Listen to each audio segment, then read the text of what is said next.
Good evening, everyone. This is Metroid Other M 100%. My name is Zapp Branniglenn, and we will be playing the game and collecting all 100 item pickups.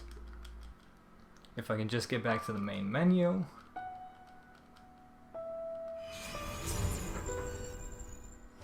Get my timer ready. Delete that. Oh, shoot.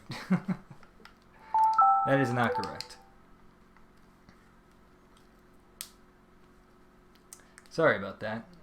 I will start in just a moment.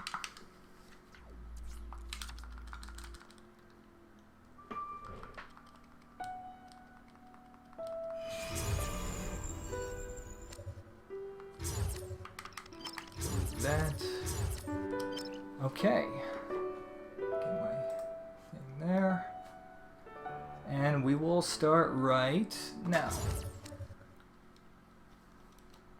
Okay, if you've never played or seen a run of this game, among Metroid games, Other M is very light on sequence breaks and glitches. It's more about optimizing movement and fights.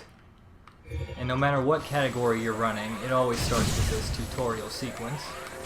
A bit of a bummer when you're running the game, but for this marathon, it gives us a nice demo of all of our moves. Sharp-looking charge beam. Just the way we like it. Okay, Morph Ball next. The Morph Ball is the most integral part of the run. Go ahead and drop some bombs. Whenever we're not fighting, we're probably going to be rolling somewhere because it is our fastest mode of movement. It's even faster than the speed booster, if you can believe that. Perfect, Samus. Alright, stand in the middle of the room. These tasks are pretty basic, but we want to make sure we complete them as fast as possible, because if we don't, Surprised? he will keep talking, and we can't move on to the next step if he's in the middle of dialogue. Just like that, Samus. Let's invite Next we're going to fight some holograms of enemies. I like to spawn kill the first one, and then work on the rest as they come in. You'll notice Samus auto-aims at the nearest target. It's a pretty generous auto-aim too, mostly to make up for the fact that we're playing this game on a D-pad. Let's check your reaction time. Yes, this game is played with a Wii Remote held sideways. There is no nunchuck support. Okay. Boy, would that be nice. Or really any controller with a control stick. Sense move, or just dodging, is also a crucial technique because anytime we dodge, we can actually get a free charge shot out of it. Remember how that feels. Normally this is the speed it takes to charge a shot, but Next, how about a missile test? by holding the shoot button as we dodge, we can get an instant charge, which is pretty handy for fights. Why not say hello with a missile? For the missile test, we gotta kill this space pirate as soon as we can. The timing is pretty strict to avoid the next piece of dialogue. And we got it.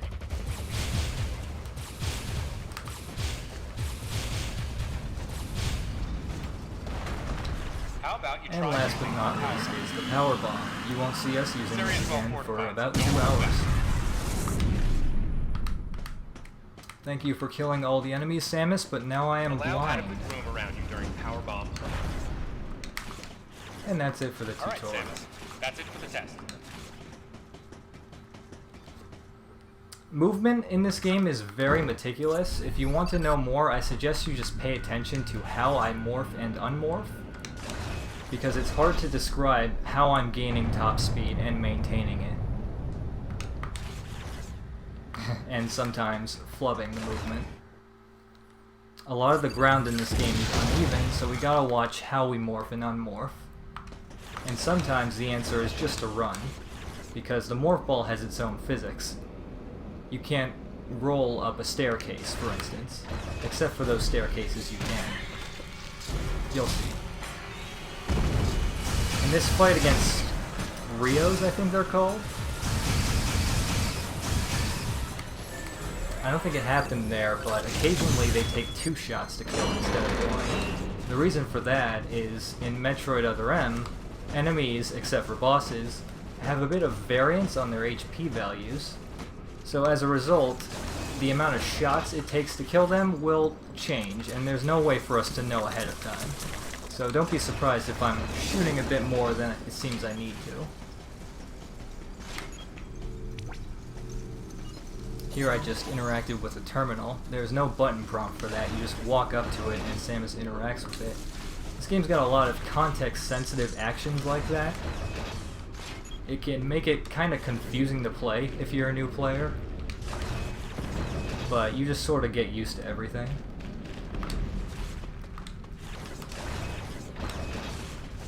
Next we need to climb up to the top of this room. No gamers in our way, that's nice. Enemy AI has a lot of variance in this game. That includes not just what they do in combat, but where they are in the room. So sometimes they're in your way, sometimes they're not. You just gotta react to everything. Alright, coming up is our first boss fight of the run against Brugg. And it seems our shots are ineffective. So Adam is going to authorize our missiles.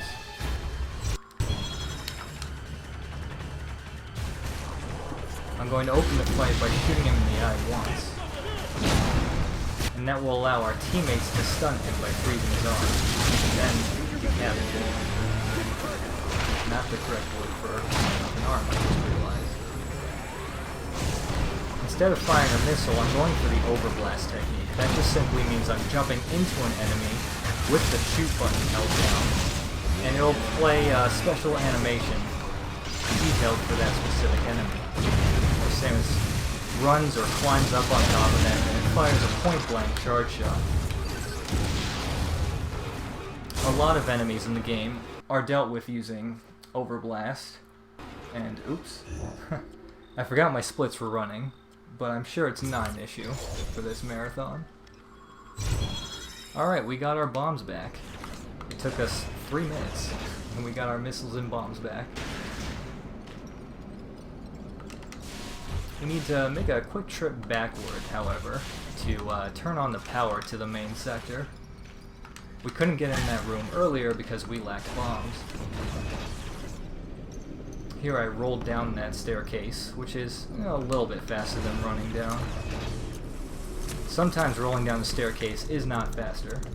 It's really just something you gotta pick up as you're running the game.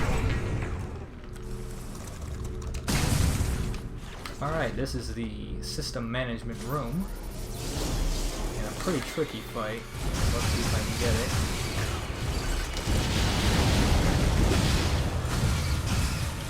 Okay. Pretty unfortunate, but we'll make do.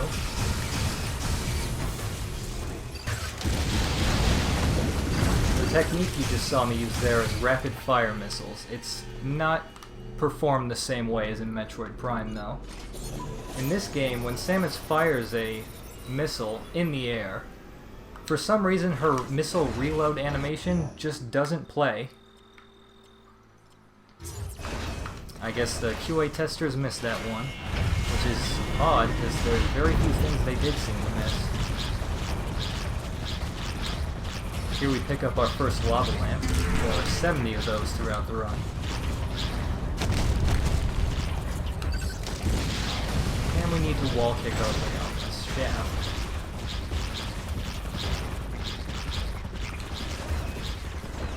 Now that the power's back on in the main sector, we can take this elevator. If you'll look around the room, you'll notice the platforms we used to climb up earlier are actually slanted down. We can't climb up them. So let's activate this terminal here to fix that. That'll be relevant later, about 2 hours later. Just trust me.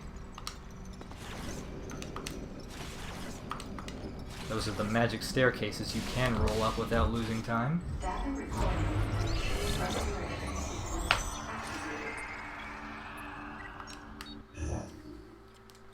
You'll notice this game has a lot of save rooms, or nav stations as they're called.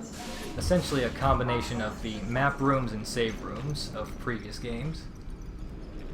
The issue with nav rooms is that they are mandatory. There is no way to skip them. The door ahead of us is always locked until we stop and save. And the game shows us our next objective. Really didn't want us getting lost, those developers. Samus, go through the hatch on your right and head towards Sector 1. Lyle went ahead to secure a route to a facility of interest. I'll leave you to survey Sector 1. If it wasn't clear until now, I have been skipping FMV cutscenes, but cutscenes that use in-game graphics, I cannot skip.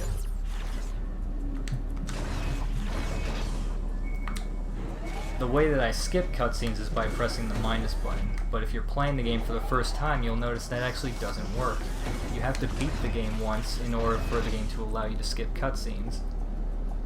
A lot of times we're asked, are these runs technically New Game Plus? They are not, and the reason is we're not loading a save at the start of the run, and if I did delete all of my saves, I would still have the ability to skip cutscenes, because it's saved in the system data, not any particular save file.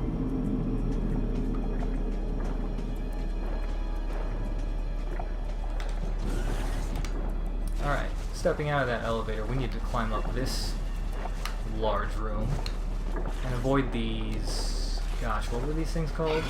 In Metroid Prime? Excuse me if I don't have every enemy name to memorize. Unlike most Metroid games, Other M actually has very few canonical names. The only ones there are the ones that appeared in previous games, and clearly have the same design. Yeah, a little bit of a mix-up here. I meant to kill the puffer guys first. These side hoppers can just be taken out with a missile. Nothing special. It's the fastest way to deal with them, although I think you can overblast them if you wanted to.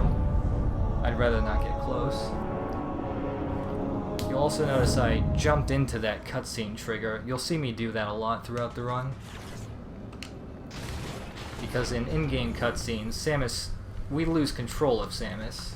So it makes sense to get ourselves as close as possible to our next objective, if we have to cross a cutscene trigger. Please avoid traveling alone and remain armed. Stay alert to your surroundings at all times.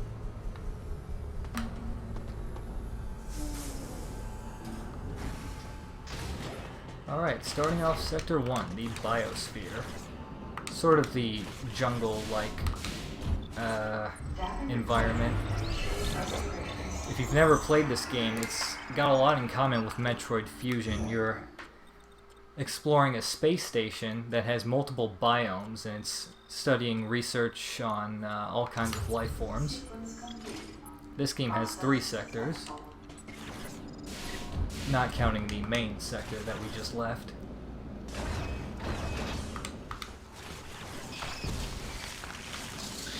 Let's just slip by these guys. Most of them don't really bother us. Have to fire a missile at that, whatever that was, in order to cross, and that's interesting. The door ahead of us is locked, but nothing's in here. Alright. If we don't press anything during that cutscene, we will actually get grabbed and be forced to do a bit of a unspecified QuickTime event. But really the fastest way to deal with those guys is to fire a missile and then do that sort of, I don't know, pile driver move. Samus has gotten pretty stylish in this game. It's definitely a character action game, as much as it is a Metroid game.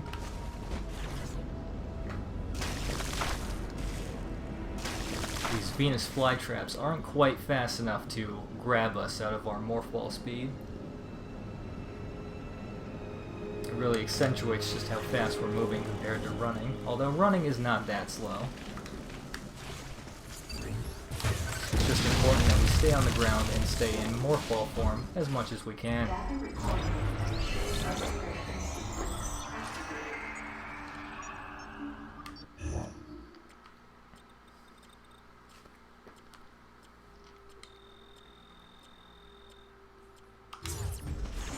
This next room has an interesting myth surrounding it. If you listen very closely, you can hear the fan reception to this game from 10 years ago. So we'll have a listen for that.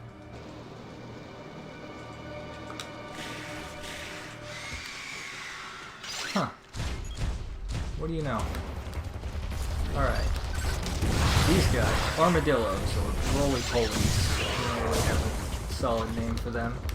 The best way to deal with them is with a missile dash. You fire a missile as close as you can get to them, and then dash into them. It's pretty easy, maybe even easier than it was. And it's definitely the fastest way of killing them. They actually have a very high HP pool, and by getting our overblast technique on them, it kills them instantly. That lava lamp there is actually unmissable. There's no way past it. There are 3 unmissable items in the game, so really 100% adds 97 item pickups to the any percent route.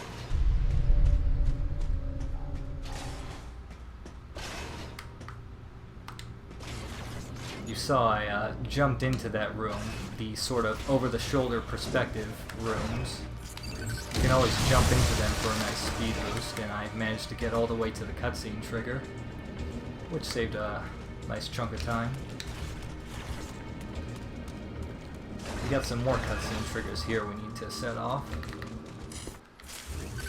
And some first-person aiming segments. It's actually very precise what you need to aim at for those sequences. So much so that it gives casual players a lot of trouble trying to figure out what they're supposed to do.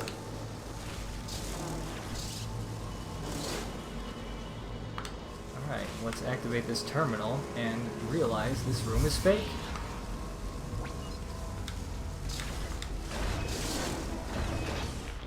There's a charge shot target up here. Just need to fire a charge shot at it. If a gamer gets directly in the way of it, that's fine, because charge shots in this game have a bit of an AoE effect to them, allowing you to hit multiple targets. And we're going to have even more AoE when we pick up the next upgrade.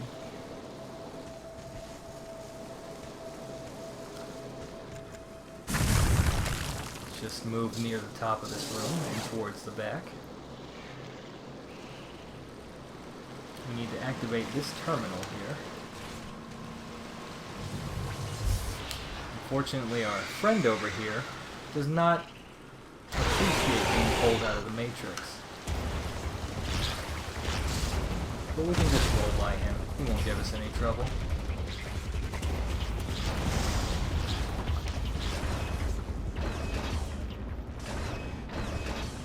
Okay, moving on is the only save room in the game that is skippable.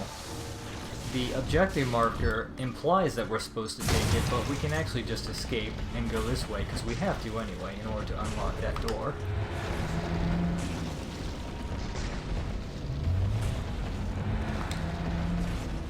This staircase is actually faster to run down as opposed to Morph Ball. And we need to jump into here to this restroom, question mark? There's no toilets in here. Maybe it's a dressing room, but I don't know, you got me. A lot of identifying features in this room. Got a mirror, got what looks like blow dryers. Excuse me, fellas. Alright, shoot this gamer because he's on top of the door, and the door will not open until he is killed. Climbing up this shaft, our positioning is actually very important to avoid the gamer's consistent way. I'm going to fire a rocket at that thing and jump across before it hits, allowing me to gain some movement before the cutscene triggers. This is exactly where we want to be standing for our second shot. And look out below. What an unfortunate accident. Let's continue our climb.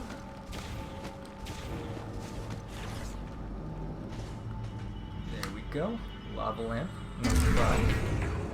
Let's see if I can cross this gap. There we go. Nice. Here's another one.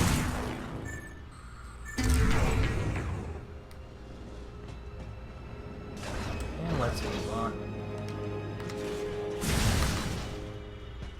We need to clear out some of these blocks of trash. I don't know, maybe there's a trash compactor in this area of the sector. And a surprise waiting for us, but we were ready for him.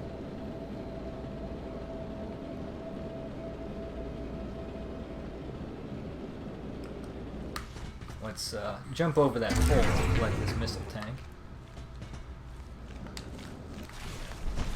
Pretty much all the missile tanks we're trying to collect this early on in the game are just whatever's convenient and doesn't waste us any time compared to grabbing it later in the run during what's you could call post-game or epilogue. Anything that's convenient to pick up now, we're gonna pick up now.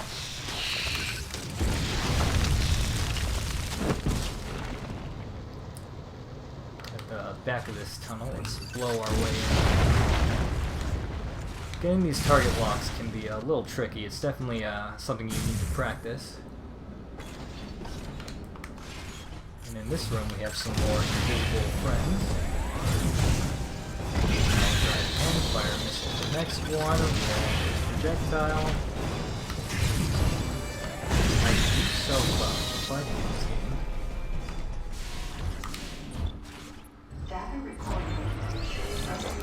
One more save and we got 2 boss fights. The first is against these guys, these robotic drones, I guess. They have a very consistent pattern. They're going to dash into me 3 times. I want them to separate a little bit to make my shooting a little easier. 1 charge shot and 1 missile can do it, but not sure what happened there. I killed him. He was supposed to open up along with his friend, but he didn't. Anyway, as I was saying, a charge shot is not necessary. It could just be 3 or 4 beam shots.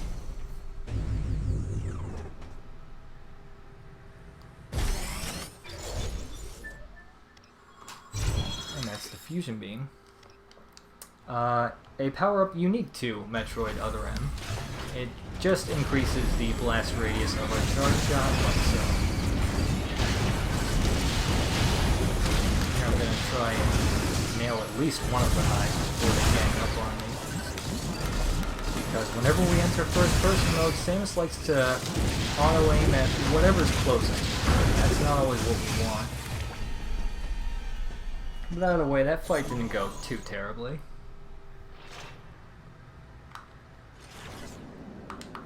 Can't rest yet, though. We got another boss fight of sorts.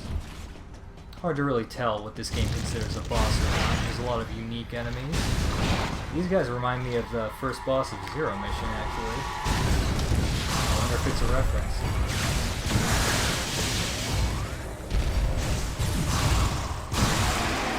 The strategy is simple. Lure them out with missiles, and then stun them with a charge shot so we can deal the blast. If we don't know where they are, but we can hear them, we can just hop into first-person mode and Samus will auto-aim at them. And thankfully Samus has been running as a dentist in nice root canal.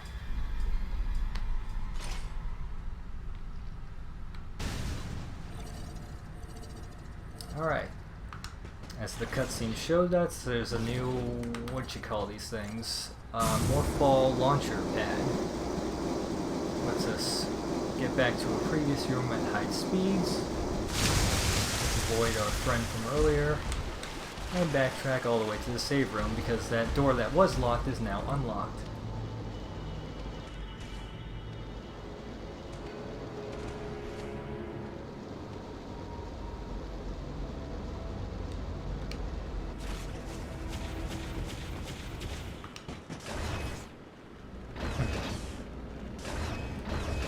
You'll notice I'll unmorph sometimes before crossing a door's threshold.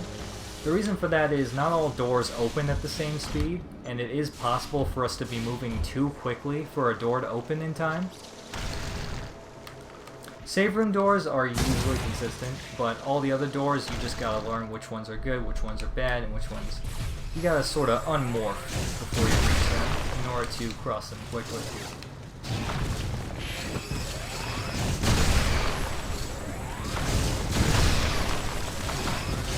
Quickly move through the enemies. The only one we need to kill to unlock this door is that roly-poly. And then we move on to this madhouse.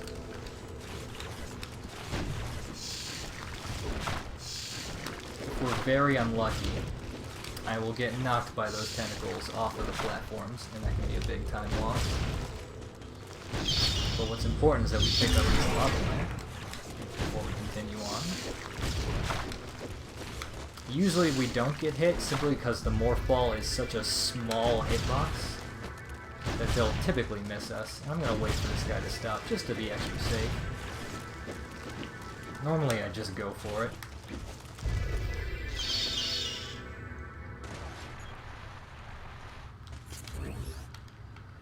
Gotta target one of these guys to start the next boss fight.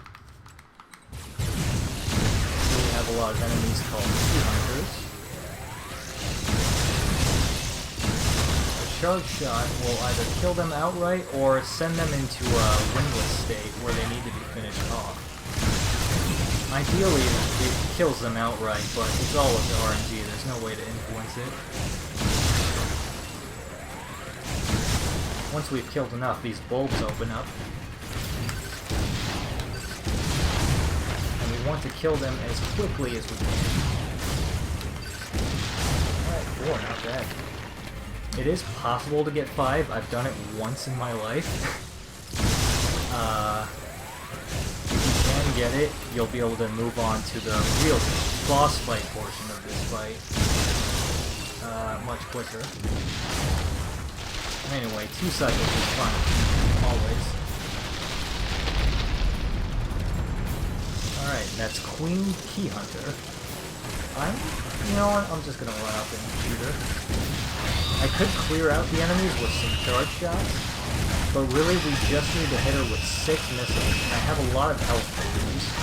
That went very well. I was a little worried there. Because they can get in the way of your missiles, of course. So it's really up to the runner. Do you want to clear out the enemies, or do you want to just go for damage? The enemies will respawn, but usually after the second wave they come in extremely slowly.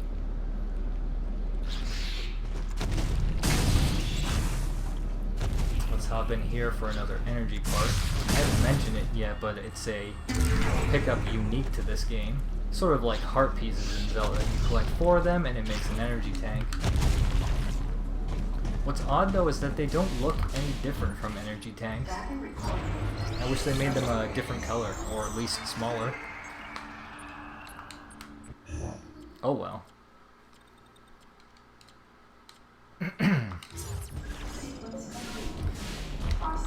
Moving on is some underwater movement, which is never fun.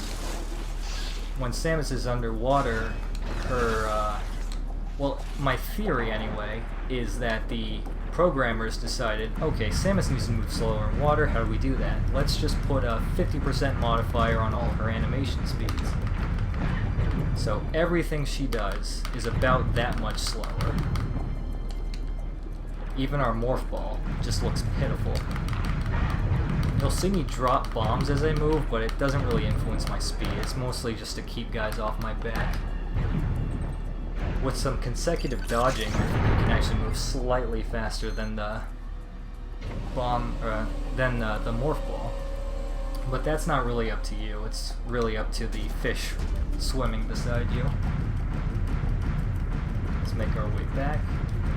There is a missile expansion we can collect here, but we're going to grab it later when we have gravity feature. That will allow us to move in the water at top speeds.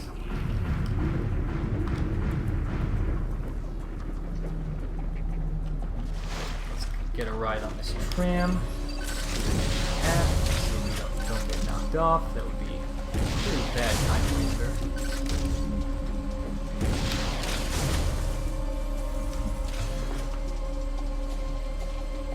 What you saw me do there is reload. That's something you can do whenever you want in this game. There's no grinding for item pickups on enemies.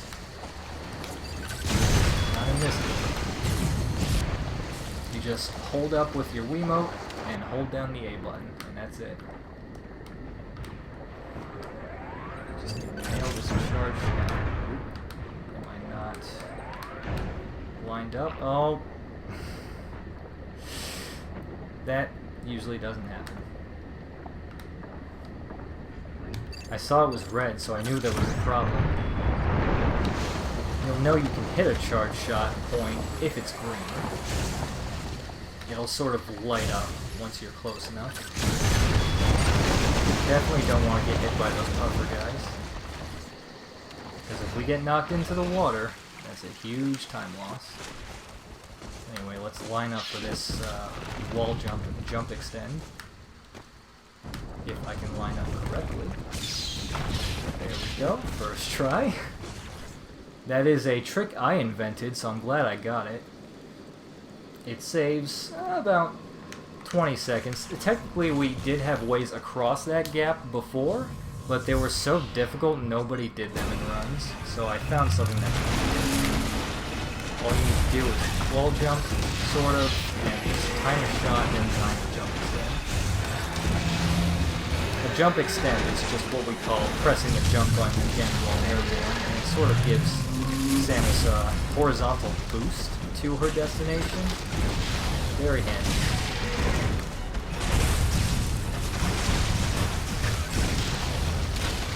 Nope. I got this guy a little close to me. His name is the Spider Duck, if you don't know his actual name. You need to be more diligent about shooting the projectiles out of the air before they reach you. Sometimes they just come at such a high arc, you can't seem to hit them. Alright, whenever he's flipping over, we can hit him with as many missiles as we want. However, you'll notice that I wasn't using rapid-fire missiles before then. The reason for that is some enemies in the game just they have a stagger animation in which they are invulnerable to further attacks. So if I did rapid-fire 3 missiles, only the first one would deal any damage, even if the others did explode. That fight was a little rough, I'm not gonna lie, but we need to continue on just the same.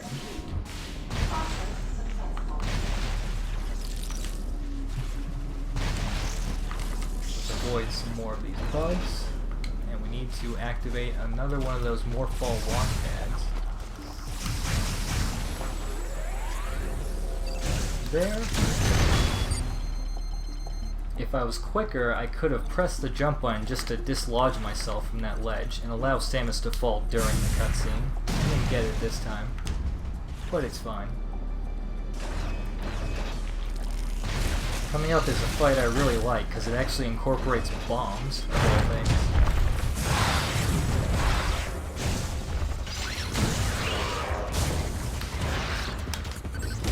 How rare is that in a Metroid game where bombs are useful for combat? Besides enemies that can only hit by bombs, of course.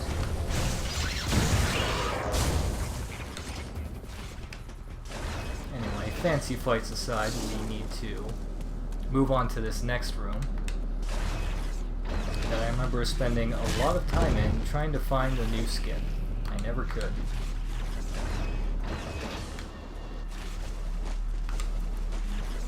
As we continue along this path, we'll notice that one of these trees is not like the other.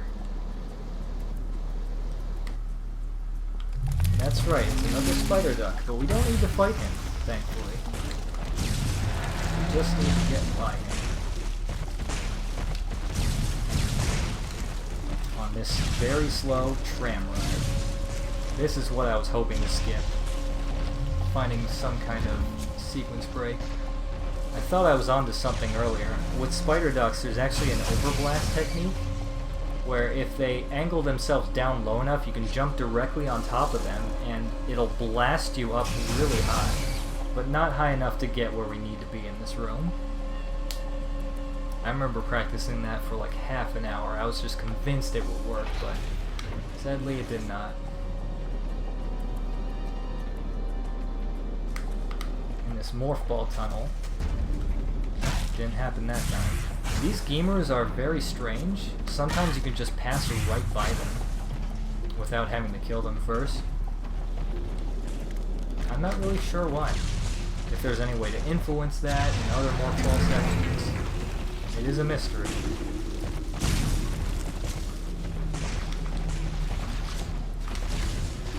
Anyway, this is our objective in this room, just activating this terminal to unlock that door. That's all we need to do, just get up there.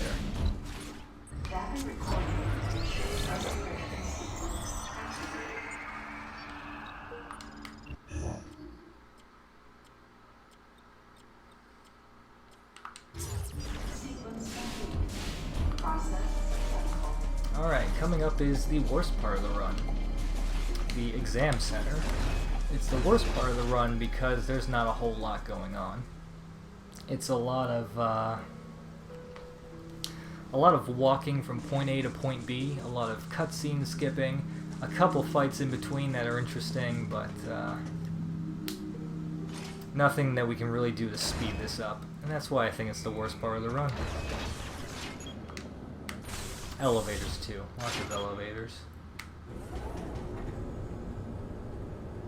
I do like the experience of being in an elevator in this game. It's very calming.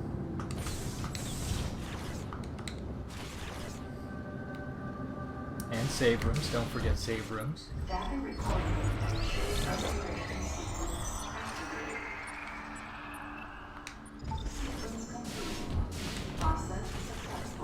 Alright, we need to blow up that crack in the floor. Activate this thing to unlock the door.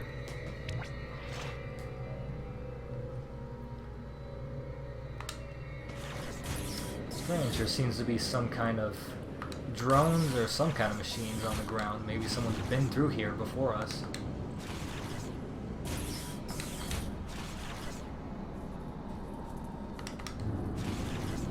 You'll see a lot of my turns are very tight like that. I unmorph and then morph again to reach my top speed immediately.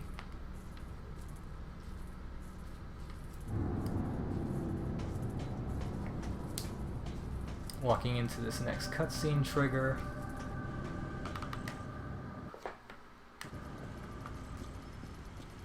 And it turns out our squad mates were hanging out here.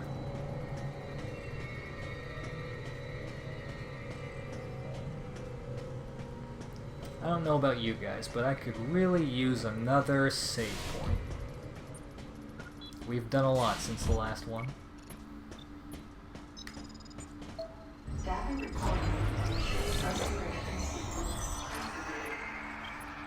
I guess from a casual play experience, they thought that save point might be necessary because it's right before a boss fight coming up, and also there was a very long cutscene we skipped. So they thought, player's probably going to want to put the game down after that cutscene, even though there's no fights in between. Anyway, the real goal of this area is to build up tension. See, we don't really know what's going on in this space station yet.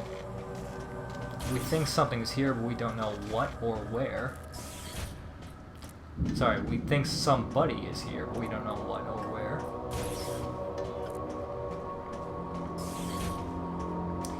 Excuse me, fellas. They're leaning over a table that actually has a very wide hitbox, so I walk clean around it.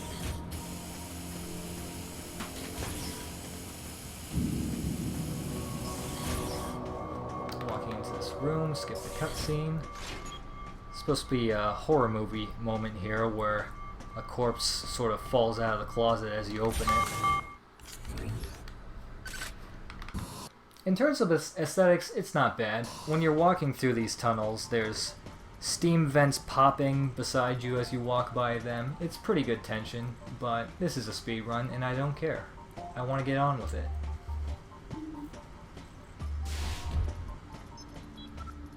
I've always believed on this second trip, you're walking just a little bit faster. I have no idea if that's right, but I want to believe. Oh boy. Anyway, it may seem like we're walking to the same room, but it's actually a different room with the same layout. We have to walk by two of our squad mates. One of them's getting help tying his shoes or something, I don't know.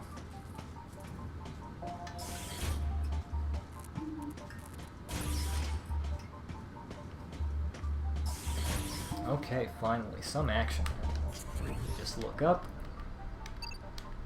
If I can get this thing to lock, there we go. And we have our fight against real space pirates, not holograms. But the strategy is the same. Just overblast them, fire a missile before you land, and boss you on uncle. I do want to count down my kills though. There are 6 in total, and I got grabbed, which is unfortunate. I might end up losing track of these guys as a result. Shoot, we got Bonnie. I wanted to manage my kills a little bit better there, allowing me to finish the fight closer to the door out of here.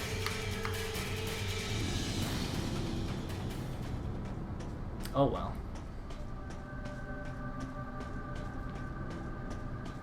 Yeah, I would love it if we had some way to speed up these walking segments. Some kind of movement quirk that we could take advantage of. That'd be great. I looked, but I couldn't find anything. Anyway, we are actually moving faster this time, because there's a greater sense of urgency in terms of the narrative that I am so diligently skipping. Right now we need to walk out of this place, and then suddenly we are pinned by this strange creature, and we have to fight him completely in first person. The charge shot is our attack of choice here. We just need to shoot him in the tail, which is a pretty small shot. And if we do miss the charge shot, the missile is our best friend. We want to hit the tail as it's moving, preferably, rather than waiting for it to stop. You can't missile it as it's moving, because although our missiles do home in on enemies, they don't home in well enough to actually hit a target that's moving that quickly. And this last one is a fake out, you can't hit him. Moving on, we can get out of this place.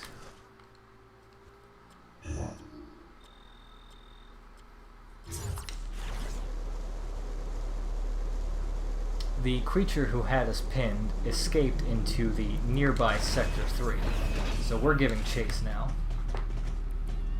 in this long elevator shaft. Oh, Geronimo.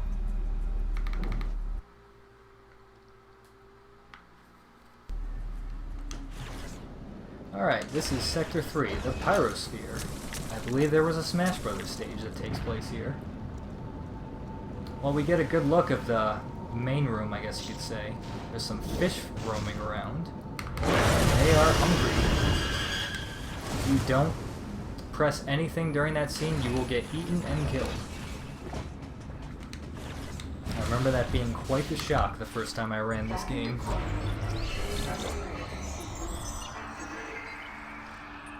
But anyway, we can't start our exploration of Sector 3 without a nice save point telling us where we need to go. Before we do, let's head in here for another energy part.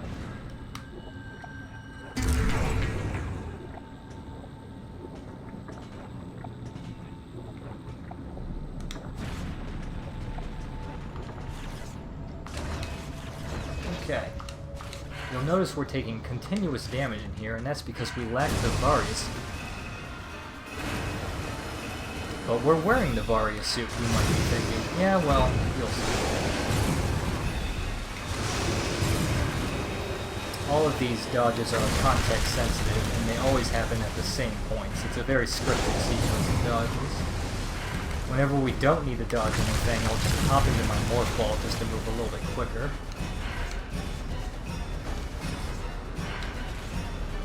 Here's the last one. Right into the room we're heading to anyway. Another fight with space pirates, so we're just gonna kill them as they spawn in. So that's what's better than the last time. Oops. I lost my targeting. But that's okay. 2 overblasts will also get the job done if you're in a pinch. Looks like the normal beam won't have any impact on the enemies around here. Samus, use your ice beam. Thanks very much, Adam. We now have access to our ice beam.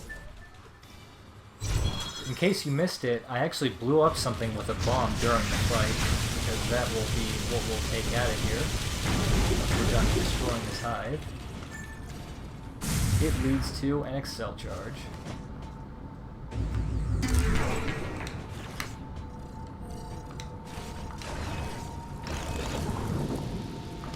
I guess I didn't mention Excel charges, actually. That's another unique item to this game. It lets us charge up faster. Which has a lot of implications, actually. It's not just for charge shots, but also super missiles later in the run. The way you perform a super missile is, as far as I remember, the same thing you did in Metroid Prime. You charge up and then just fire a missile. Super missiles are kind of busted in this game, so being able to fire them faster and having access to more of them, thanks to our missile expansion, lets us destroy a lot of bosses very quickly later in the run. These guys, side hoppers, best way to deal with them is an overblast and then a missile, but you gotta get them to stop moving first, which is easier said than done. Oof. Normally I can damage boost up the top of that, but it didn't work that time. Oh well. Let's open up this. Half a little bit, and then head inside. Thank you. Data recording.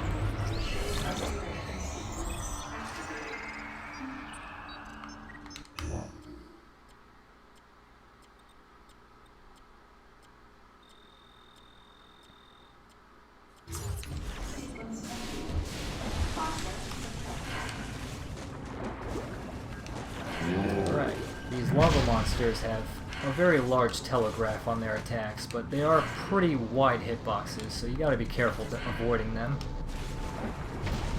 That horizontal swipe you saw him do there is the move I always look out for. You gotta be careful to avoid that, because if you get knocked in the lava, it takes a while to climb out.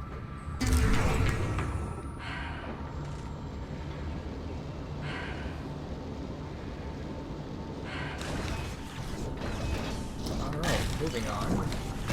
We have another boss fight against the slider, because he slides around, and hopefully he won't slide around ever again, because we're going to do a bit of an AI manipulation strategy here.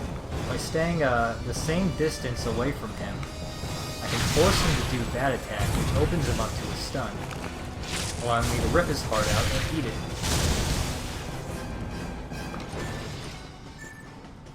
And that's the quickest way to deal with sliders. If you don't do that strategy, there's a lot of ways they can sort of waste your time. It's actually kind of hectic. So I'm glad we have an answer to them.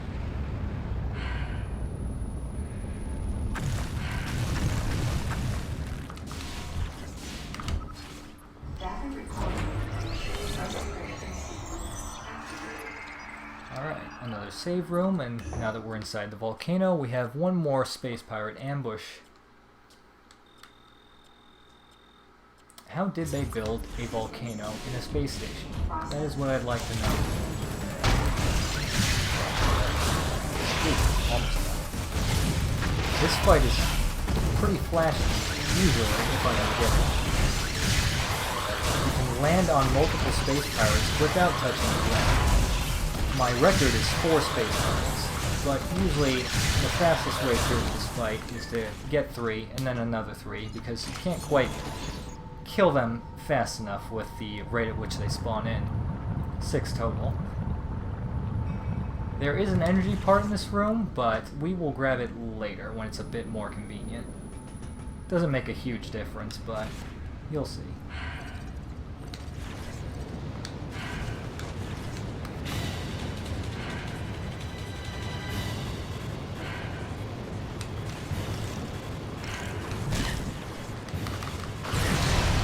Make sure we're unmorphed in time to dodge that thing.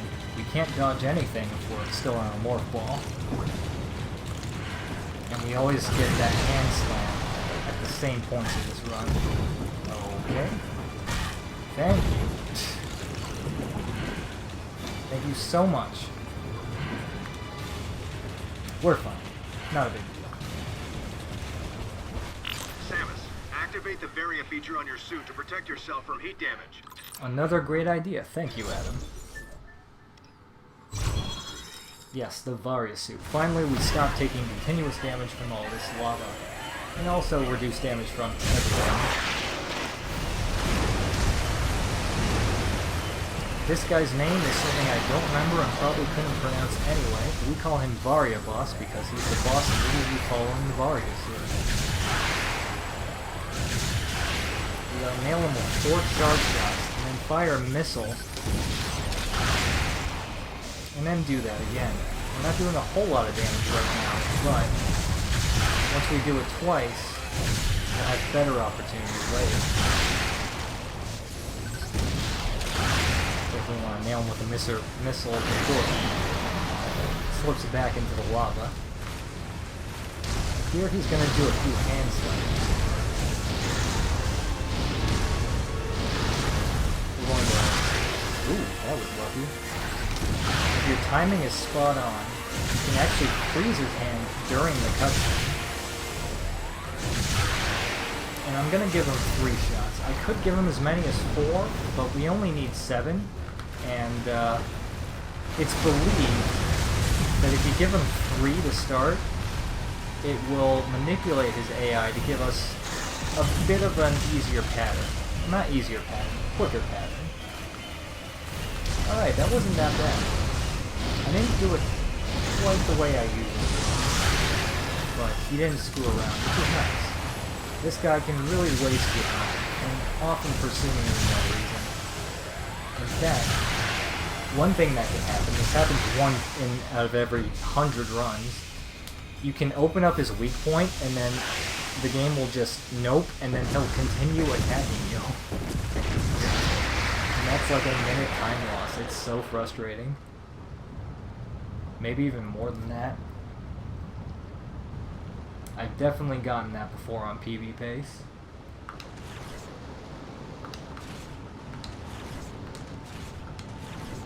Alright, now we just need to slip back to the bottom of the volcano. Maybe this stuff isn't even lava. Maybe it's just really hot lemonade. Oops. Didn't mean to do that. I meant to unmorph and then just dodge past it.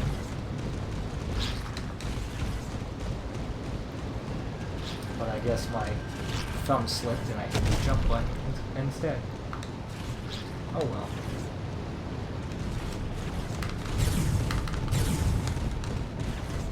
There we go, nice and easy. Excuse me. That's the elevator back to the main sector. We'll be taking that in just a moment. See, we're still on the lookout for that monster from earlier. If we ever get grabbed by a space pirate, just press any button and Samus will roundhouse kick him.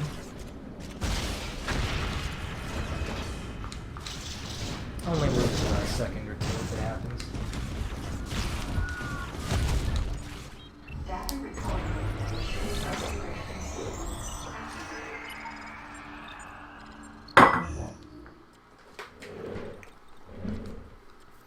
Alright. Next, we are going to head into this room and head immediately back out. What we're supposed to do is Samus. see that we need the grapple beam to progress High probability of and survivors realize, hiding there. okay, we can't go this We'll way have to yet. take care of that And then freak Adam nature tells us, later. why don't you head off to Sector 2 and look for more survivors. That is really the crux of our mission at this point, and the reason why Adam has taken away most of our abilities, especially destructive things like the power bombs. We're trying to find people, and they're probably in hiding. So if we're just blasting things with power bombs and super missiles, we'll probably end up killing the people we're here to save. Not the most solid justification, but it is a justification, I suppose. Anyway, I'm trying to get the same AI manipulation on this guy, slider number 2. He's definitely the hardest of the sliders to get to fight throughout the run, but that went fairly smoothly. The little worm that comes out of him will dodge your shots randomly, and he can even dodge enough that he'll grab Samus and explode on her as a suicide attack. We might see that later in the run, but I'm just pointing it out now. Does quite a bit of damage too. Can straight up kill you in hard mode.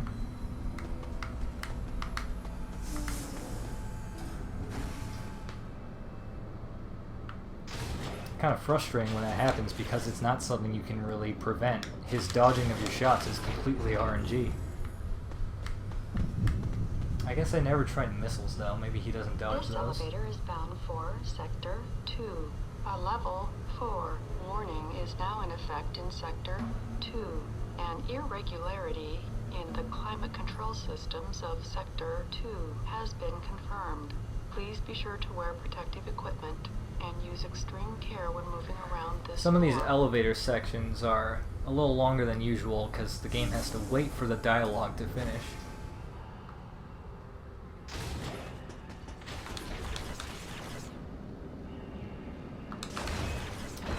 But in general, they're as fast as they can be because we're running this game on the Wii U Virtual Console. It's different from the Wii Disc version, only that the load times are faster and that we hit less load times in general. See, in the Wii Disc version, if you're moving fast enough, doors will open, but you'll be hit with a sort of a freeze frame that says now loading before the game will resume, because it hasn't finished loading the next room yet and doesn't want you falling into the ether. But in the Wii U Virtual Console, the loading screens are pretty uncommon, and when they do show up, usually only last a second or two. It is nice not having to wait around at every door. Especially when we're backtracking or doing cleanup in the post-game. Here I'm going to try to do, very nice. Okay. So that's, I guess you could call it a jump extend, but instead of using the jump extend strategy, I just fired a charge shot in the opposite direction to attain the same effect. We just needed to cross that gap, which is just barely out of our reach in a normal jump. So by timing a charge shot, we can just barely squeeze ourselves onto that platform and continue past that room without having to go underwater, activate a switch, that sort of thing. If I can get that skip a second time, I'll be saving myself a handy amount of time. If I can only get it once, I will save no time. Data recorded.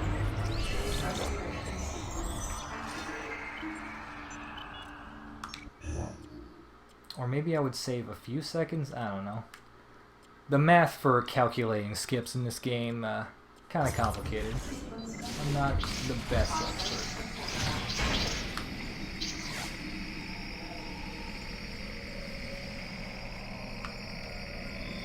Here we need to wait on that air vent to stop spewing, because if we move forward, we will get spewed out of there. And we don't want that.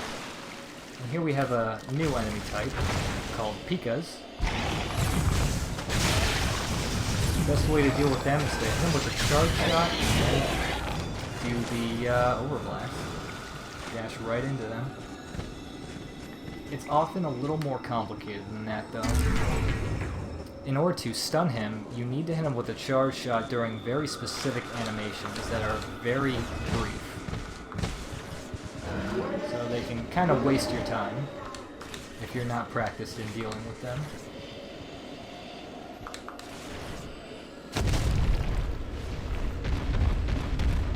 In order to get past this ice wall, we gotta fire a missile and then climb up and drop a bomb in the explosion we created. However, that buddy of ours just broke it for us. Very grateful to the developers for allowing that to happen. It's very cool. Not amazingly faster, but it is an interesting strategy. Let's deal with these side hoppers to unlock the door. We need to head up here.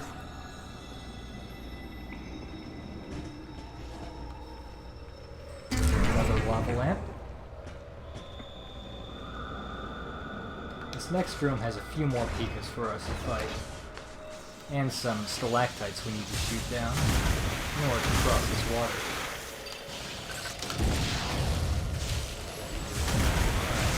It does.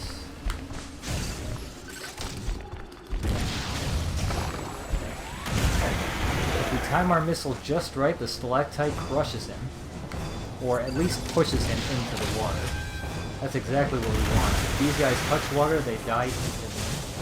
Because water and electricity do not mix. Let's see if we can get this guy. Oop. Didn't expect that. There we go. When they're hopping from side to side like that, that's a good time to nail them. Alright, this jump is a little precise, so I'm glad I got it. Normally we're supposed to grab this lava lamp with the gravity feature, which would allow us to jump at our normal height underwater. But we're going to grab it now, so that we don't have to walk all the way back to this room during cleanup. In fact, Sector 2's cleanup is very straightforward. Data recording. Restoration sequence activated.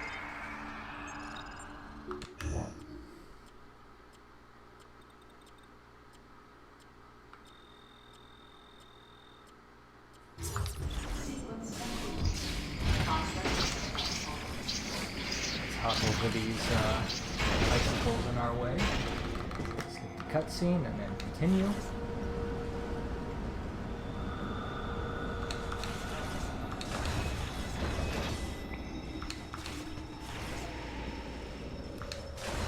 Okay, this room can give you a lot of trouble. I'm doing a more marathon safe strat than I might otherwise do here. First I need to kill this guy, that's priority number 1. Next I'm going to take out these flying Rios here. And now I'm going to go after their hide. It is possible to cross this room without killing the hide though, but it's very risky. Because the enemies will keep spawning and shoot at you as you ride a ramp, and if you get hit while on the ramp, you get knocked down. That's a problem because the ramp moves extremely slowly, both backwards and forwards. So, if you try to do this without killing the hive, you can lose quite a bit of time if you get knocked off near the end. I also heard somewhere that freezing the 2 fans in this room helps reduce lag. I think that's true. I'll also take out this icicle near the top here, because when we come back here later in the run, we'll be speed boostering and then shine sparking directly up into there. And anytime you hit something in a shine spark, there's a bit of hit lag, so we're going to knock it out with a missile instead, so that we don't have to experience that hit lag later, because the missiles are projectiles. Hop on out of here. Into this nice open room. There's a cute little pond in here. It would be nice if it was a big lake. Let's see what we can do about that. Let's give ourselves a nice contained explosion so we can get this big thing out of our way. And move on towards the top of the room. Me. Oop. Usually these guys are very cooperative. Okay, let's take a dip. Hit this thing with a missile, then slip in with our Morph Ball. And now it's a water park.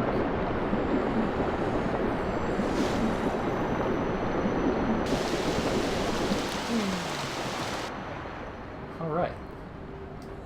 Now that this room is flooded and we've committed about several $1 million worth of property damage, we can climb out of here and cross that room we just escaped.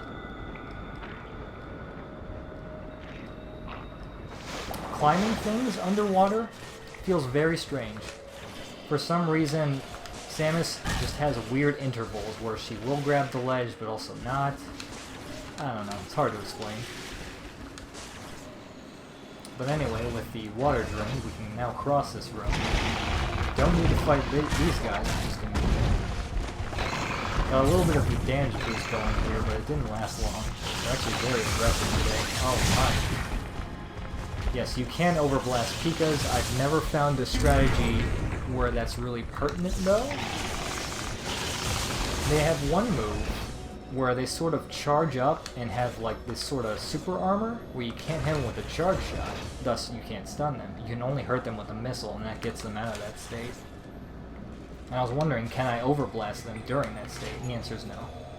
You will get knocked off. The most efficient way through here should be delivering shoulder impacts with your speed booster, so I'm authorizing its use. Alright, finally.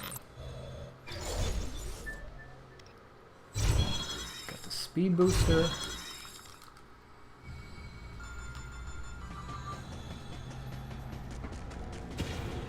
Let's just wind that up.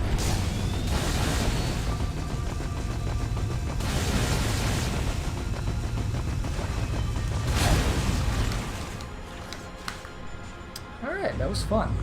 You'll be seeing a lot of that throughout the run. Although, I should mention the speed booster is not any faster than our Morph Ball, at least not across even ground. Here's that same skip from earlier, if I can get it a second time. Oop. Thank you for cooperating, tentacle monster. What he tried to do there was a grab that's very hard to avoid. So I'm glad I did. Sometimes he'll just grab you out of the air. It's very annoying.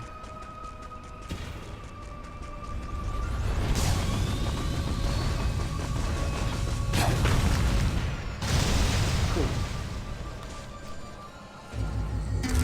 Last time we were in this room, I decided not to cross the bridge because I knew it would break and that would just waste our time. So all this has just been one big detour to get to this save room.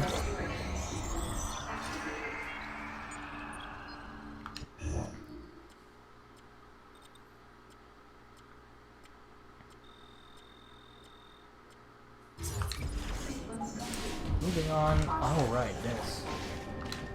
So, the developers were very diligent in making sure we can't speed booster in certain rooms, but in this room we can if we shoot our shots. For some reason, when Samus is running and her arm is up because she's shooting, she won't stumble the same way she does with normal running animations. And that allows us to wind up speed boosters in some unintended areas. Not a lot of them, but it comes up a few times in the run. Very important strat to learn. Let's see if I'm lined up for this.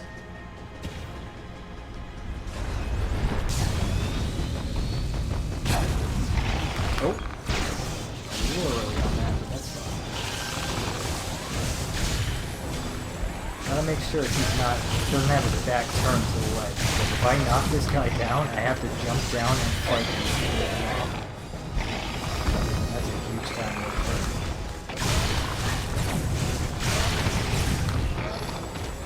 Finding a way to stagger these guys, a bit of a guessing game.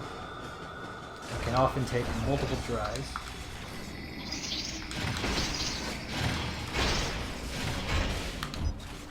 Let's wash our hands of that with our new save room. And we're going to have a very familiar boss fight coming up.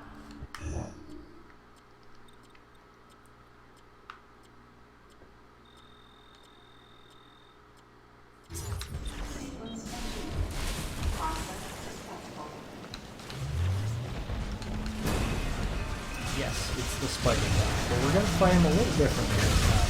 See, with our new Ice Beam upgrade, our beam shots are actually better DPS than missiles could ever be. As well as the occasional dodge and charge shot.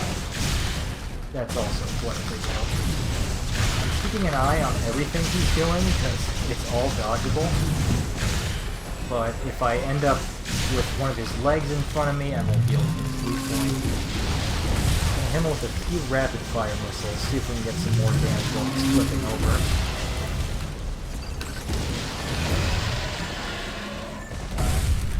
Pretty standard fight against the spider duck.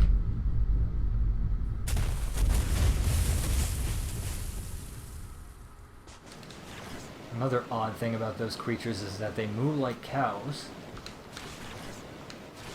Oh, by the way, jump scare incoming.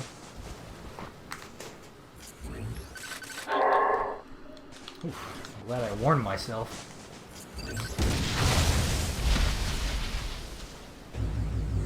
blast open that rock for an Excel charge, and then head on into whatever this place is.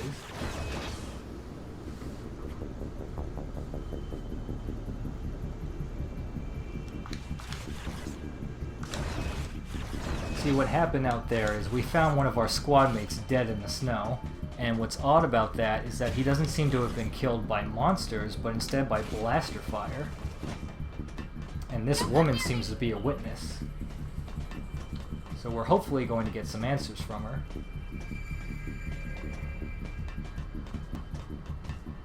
If she can stop running away. It seems she thinks we're the killer. No.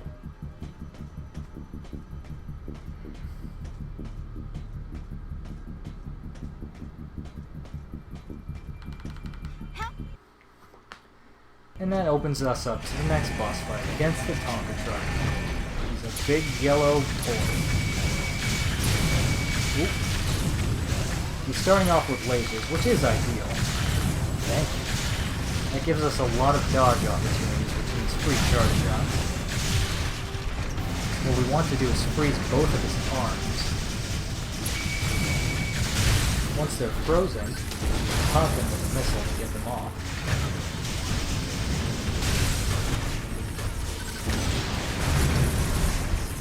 Entering phase 2 of the fight, we do the same, but this time on his wheels. It doesn't matter which wheel we choose, just as long as we're shooting at the same one. Since they both have their own unique health bar. Alright. That frozen in place. Now we can deliver the finishing blow.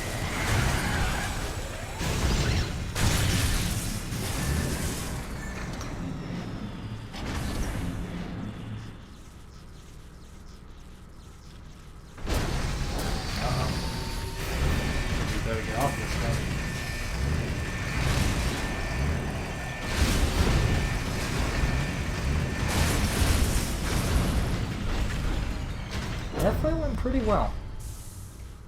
There's a lot of... how to describe it? He's got a lot of modes of attack that can sort of get you stuck into a rhythm of dodging things rather than attacking. So overall, he stayed away from us, which was nice of him. Let's move on. Into this elevator.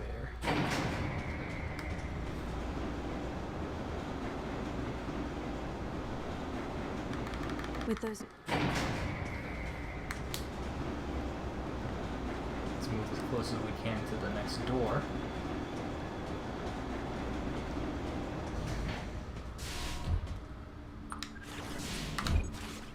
Data recording.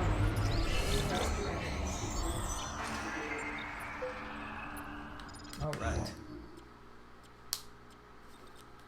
Not a whole lot going on at this part of the run. Process successful. But we do need to head around these crates here for another lava landing.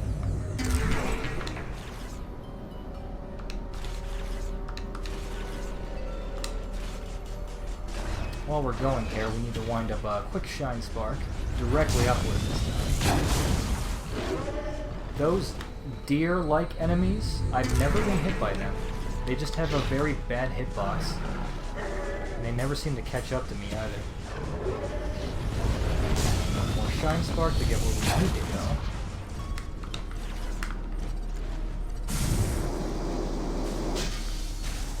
And we got some electrical fields we need to avoid.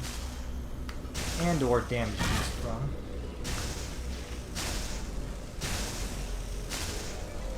Alright, we made that cycle. Pretty nice.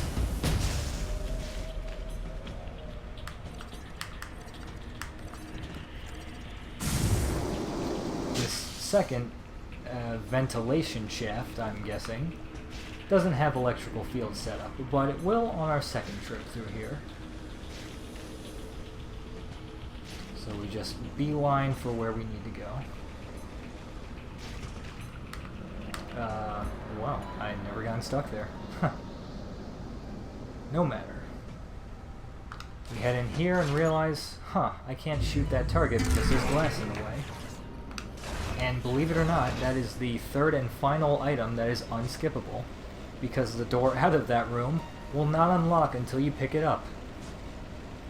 Not sure why they did that, but I guess I can't complain. Certainly not wasting our time in a 100% run.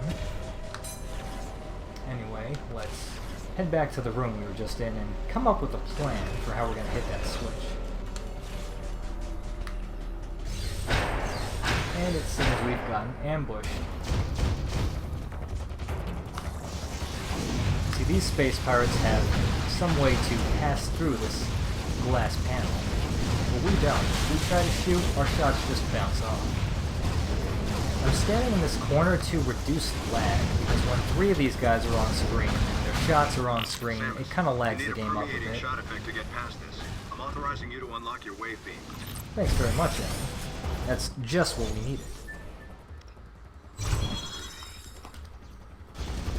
Alright, now we can fire back.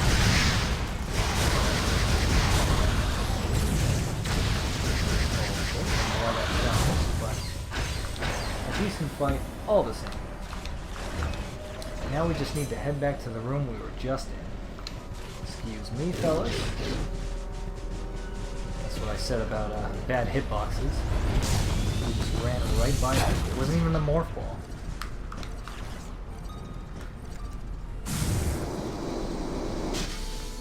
Alright, the electrical fields are turned off for this section, but they're turned on for the next section. So there's a new cycle we need to meet.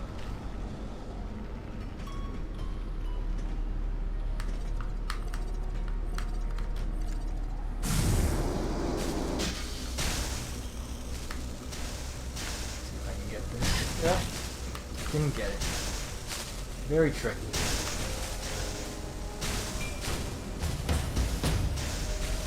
If we had gone here a little earlier, we could get past those electrical fields. But it's fine. Can't get hung up over every little time lost. This is a 3-hour run. Things are gonna go wrong. Okay. Now before we pop out of this ventilation shaft, we want to time a shot. Oof, too high. Usually get that shot. But if you release just before you land, you'll hit it without having to aim at it. And that summons the elevator.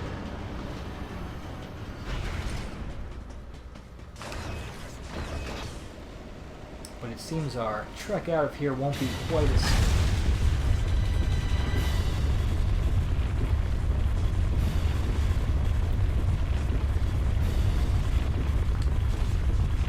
Once you hit the ground there, you lose control and Samus takes over.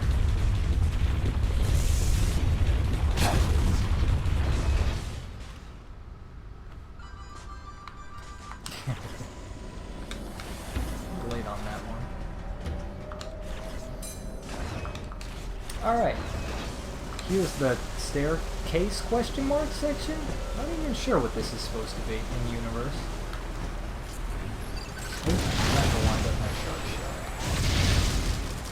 It's a sequence of hitting frozen panels with missiles and freezing panels that are a little bit loose and would drop us if we tried to stand on them. Hope so. That's a lot of hard work. I could really use a save point right about now. Data recording.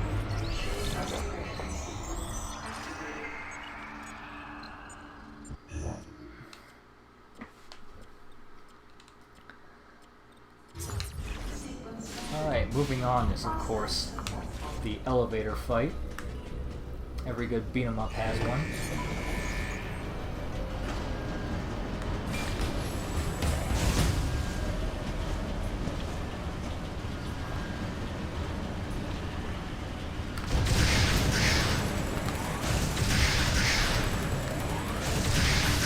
These guys have pretty erratic AI.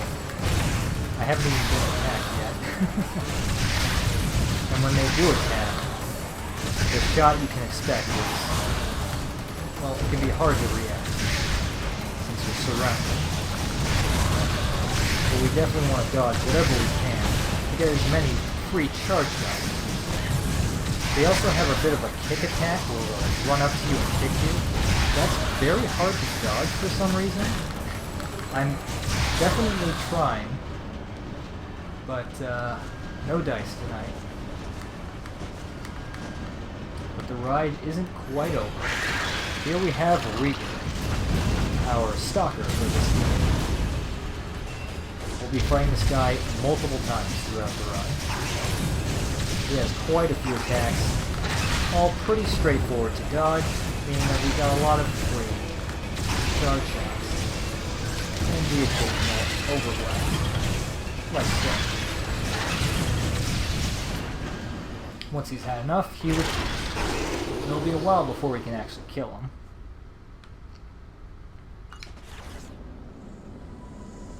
Alright, I've had just about enough of this sector, so we'll be leaving in just a moment.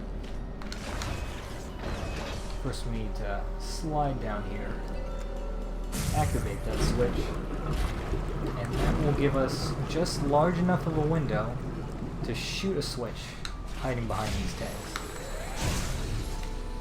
If I can target it. I actually ordered a new Wiimote recently because my old one, getting up there in years, buttons are starting to stick, that sort of thing. There's a bit of an issue with this new one though. The B button is unresponsive, and that's the button we need to press to lock onto something. It will work as long as I squeeze hard enough, but I bought a new Wiimote to avoid control issues like that, so I'll have to see about returning this somehow. Oh well, it's not a huge deal. As long as I remember to squeeze harder than usual, I'll get my target locks.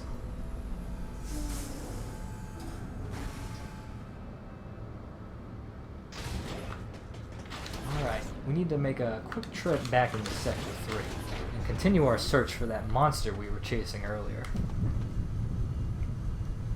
This elevator is bound for Sector 3. A level 4 warning is now in effect in Sector 3. An irregularity has been confirmed in the geothermal power plant and the experimental simulated desert area. It's All incomprehensible staff members to are me. asked to please evacuate immediately.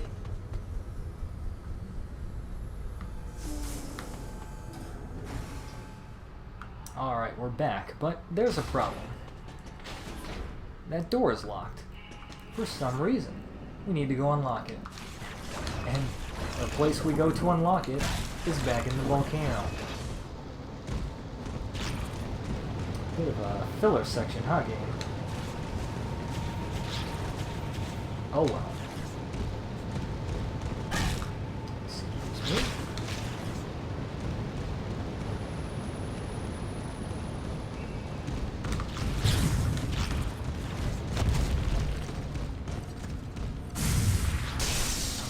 Blast through that. And it seems this bridge is in a state of disrepair since we've last been in here. So let's wind up a Shine Spark across this massive pool and continue on our way. Ah, good jump. Takes a lot of depth perception to climb in there first try. Alright, slider number 3. About as easy as the first one, thankfully. We just do the same strat we've been doing the whole time. Gotta keep an equal distance away from him. And there we go.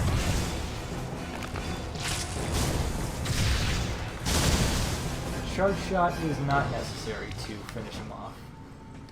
I just like to use it.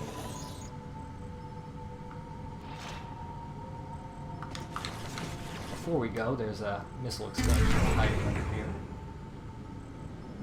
And then we can clear out, heading back to the room we were just on earlier.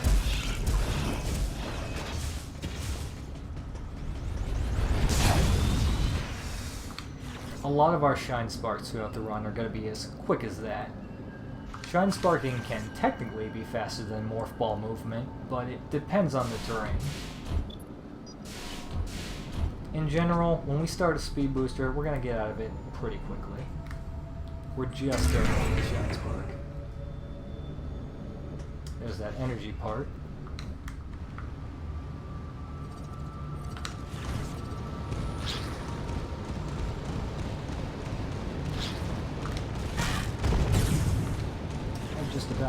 this volcano for one run.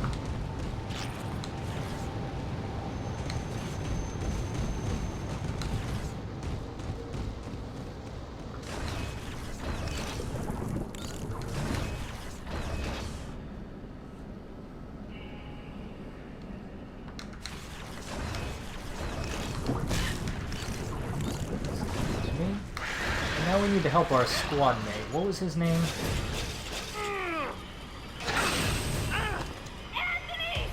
Ah, right.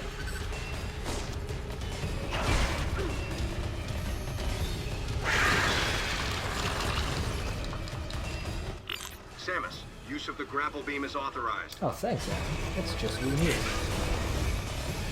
Get to Anthony and cover him. Alright, second part is pretty much the same as the first. We got some guys trying to interrupt me. That attack he just used there, that hyper beam, is probably the most ideal attack for him to use, because sometimes it gives us 2 dodges, meaning 2 charge dodges. It could be nice. Alright, once he flies up in the air, you know he's had enough.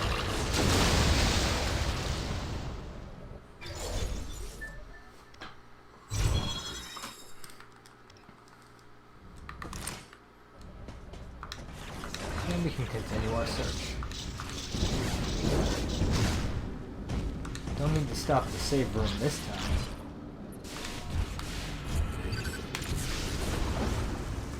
The grapple beam in this game is pretty rigid. There's not a whole lot you can do besides target something, swing across. If only we could just stop grappling something and fall directly downward, that would actually allow for a lot of skips, but nope, not in this game. It's all very context sensitive, developer intended, you know the drill. It's Metroid Other End.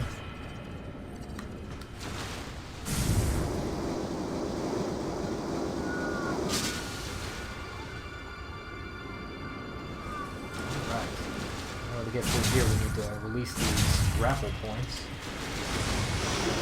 Uh-oh. Looks like we need a bigger boat.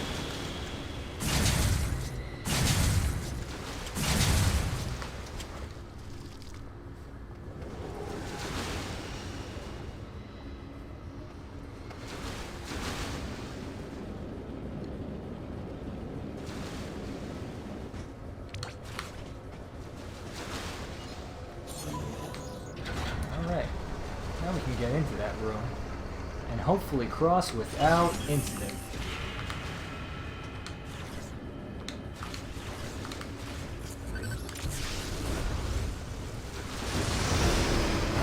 It's never that easy.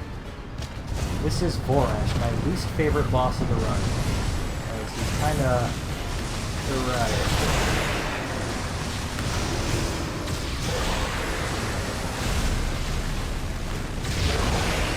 Our main priority is just shooting him in the belly whenever he gives us an opportunity.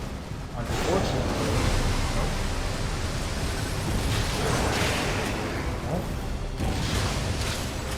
I had an opportunity to salvage that, but he didn't give it to me. Grapple beam to fish him out of the water. Don't fall into the lava, please. Have him in the water, right? Whenever he jumps directly above us, just head into our first-person mode. You definitely gotta lead your shots, though. Thankfully, every time we go into first-person mode, the game has a intended slowdown effect, allowing you to make shots a little bit easier. I'm gonna wait for this guy to stop spewing, because I know that always results in him allowing me to do that. Another possibility with this fight is you can get the Vorash combo, where if you shoot him a second time when he's trying to escape, he'll just flop right back onto land, and you can shoot him 2 more times, and even continue that until around this point of the fight, where he enters his final phase and becomes much more aggressive. In general, though, we want to get to this part of the fight as soon as we can. This is way too many shots right now. There we go. That's the move we're waiting for. It's too easy choke shots. The game slows down to show us what's going on. Not a great barrage, to be honest, but we're not going to let that stop us.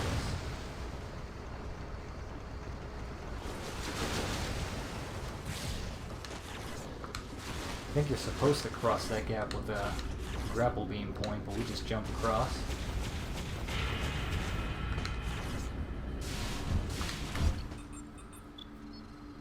Samus, it looks like that monster is headed to the geothermal electric power generator.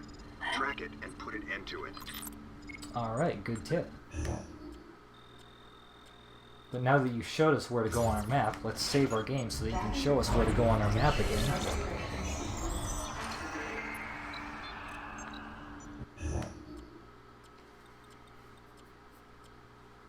Alright, we're ready to go into the desert area of Sector 3. Just to get a bit of a scenery. For this part, I'm gonna kill these guys to make it easier on myself. What is the part?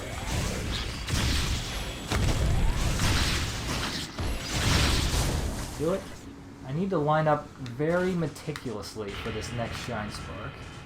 Ooh, that might not be right. Nope, it's right. Okay. I missed that a lot in runs, so I'm glad I got it first try. We just need to reach this terminal, turn off the holograms, and reposition the grapple point that's in this room. That's the intended way to get up here, is just move the grapple point on that sort of crane thing, so you can swing across. But instead, we're going to circumvent it with a Shine Spark, and then continue on much quicker. One more Shine Spark for this room. It's a long staircase that we get to largely skip.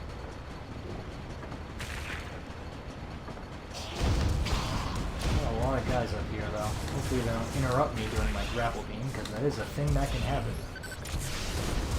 Alright, it didn't this time.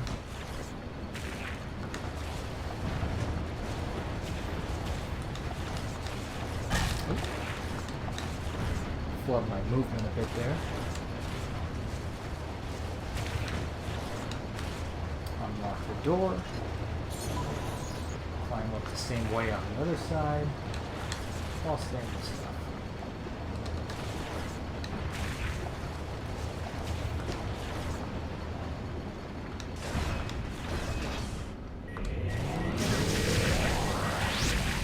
Okay, we need to wind up another Shine Spark coming up. And while we're going, we'll shoot down as many of these guys as we can so that they don't interrupt us. Straight up, and also Morph Ball.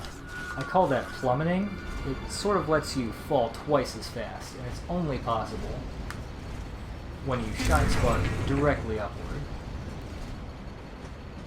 Kind of like fast falling in Smash Brothers. I wish you could do that in general. There's a lot of moments in the run where I wish we could just fall a little bit faster.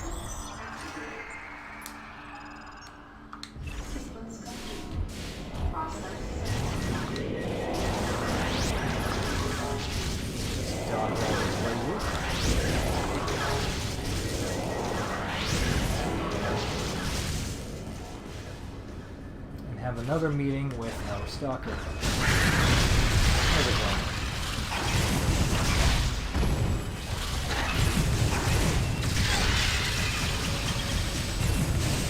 Hyper beam. Whenever he looks at us like that, that opens up him to be stunned with a missile.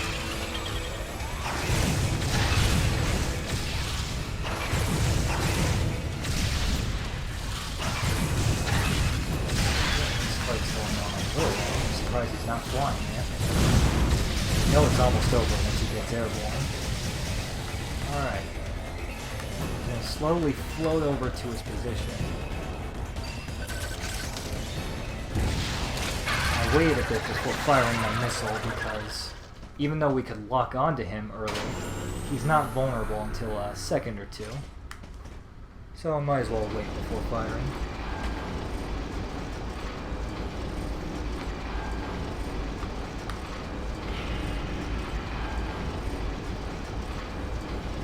This next room is interesting. There's a way to grab the missile expansion in here right at this point of the game, but it's very difficult. It's an extremely precise shine spark that I've never gotten before, not even in practice.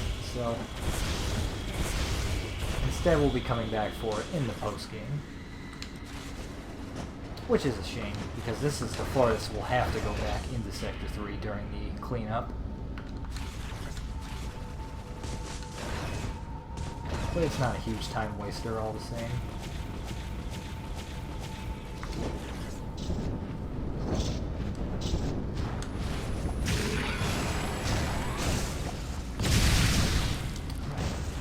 Let's slip in through here.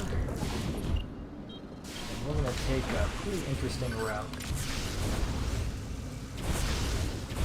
The intended way to get where we need to go is further right into the room from where we just were. But we're gonna trick the game into allowing us to grapple to a grapple point from a position we're not supposed to. We jump in the air, make use of the game's slowdown to help us aim, and then grapple onto something that we shouldn't be able to access from there. That saves a nice chunk of time.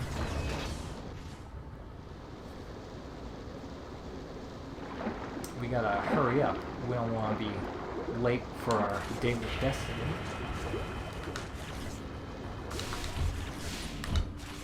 Data recording.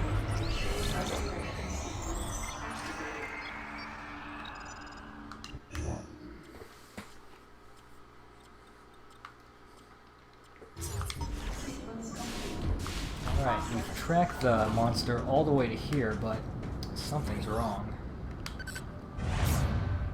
Ew. It's like a cocoon. Like something came out of him. Very suspicious. Alright. Got some lasers. We could shoot with our wave beam, but eh.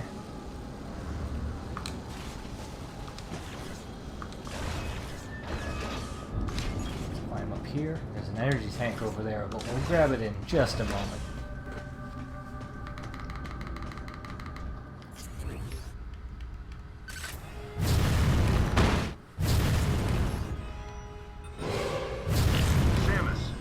The eruption port to get the magma flowing. The eruption port is right over here. Use your super missiles. Alright, this is what we've been waiting for. Although it's not much use in this fight. It will be in later fights.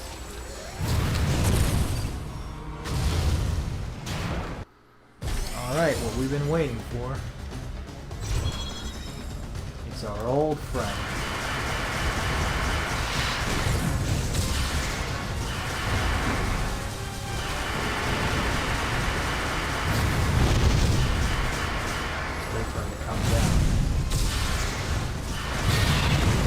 Stagger him while he's airborne, because that would be inconvenient.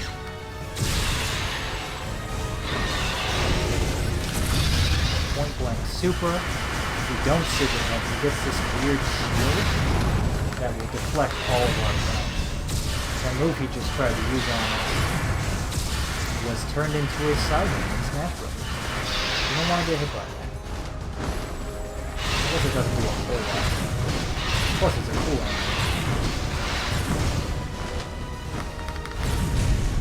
When he gets to his final phase, he often kind of forgot. Yeah, I need to wind up the super. Anyway, we're on his final phase, so to speak, now.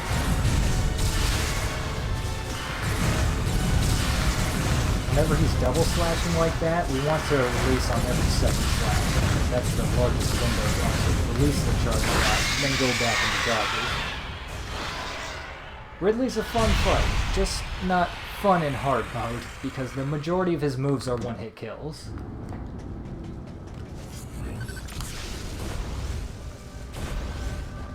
Alright. Let's move through this hole he made. Grab an energy tank, swing across here, grab an Excel charge. Now we can wind up our super missiles even faster.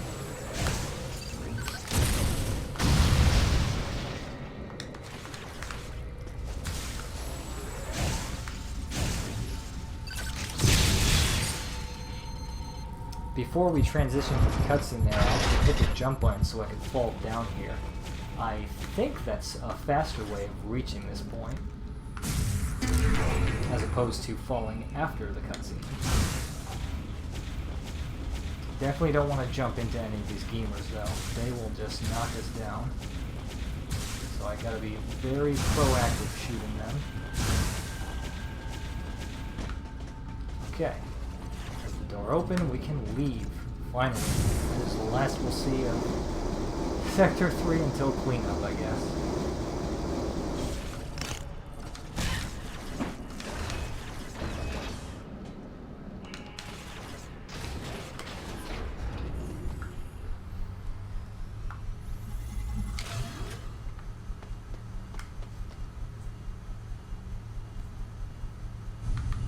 So, in terms of the game's story, at this point, it's pretty clear that somebody on our squad is the traitor and is killing people behind their back.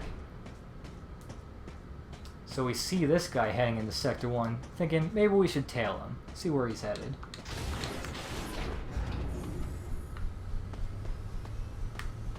This elevator is bound for Sector 1. We also lost contact with Adam mysteriously. If you die during the Ridley fight, you won't hear him say, "Samus, what's going on? Respond!" or anything like that, where he usually will whenever you die. In the cutscene that we skipped, it's implied that he may have been attacked.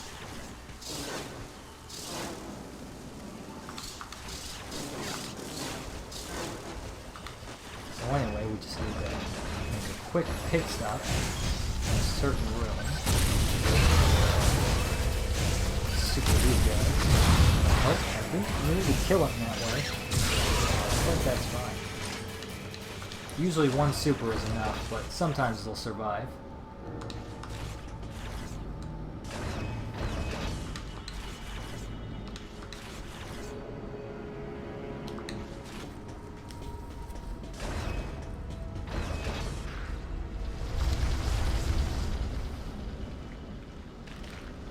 Slip by these guys. Once we stay out of the middle, we won't hit any of them. I'm also dropping some bombs because we're being chased by some armadillos that are pretty fast. They usually catch up to you if you don't try to stop them.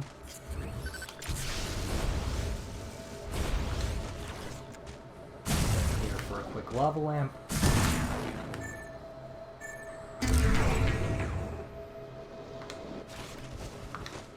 And then move on.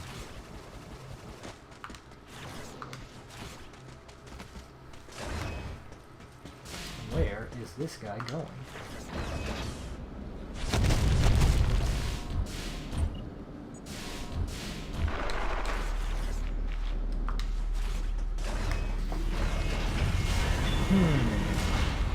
Deactivating the bridge.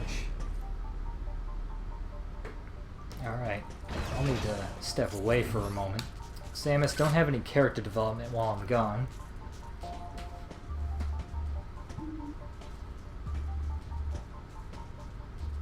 Any objections, Adam?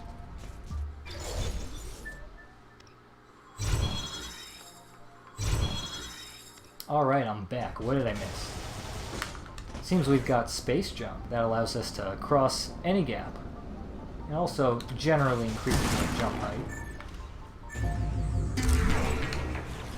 First thing we do is of course not use it because we need to grab this missile expansion. It's the most convenient part of the run to grab it. Space jumping, like most Metroid games, requires a specific timing, but it's pretty lenient in my opinion in this game. Seemingly more than Metroid Prime. Holy cow.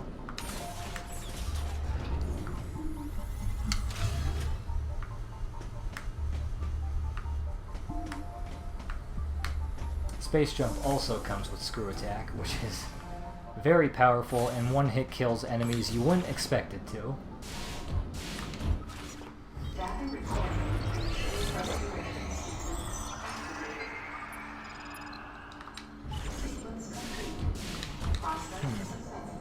Where are we headed?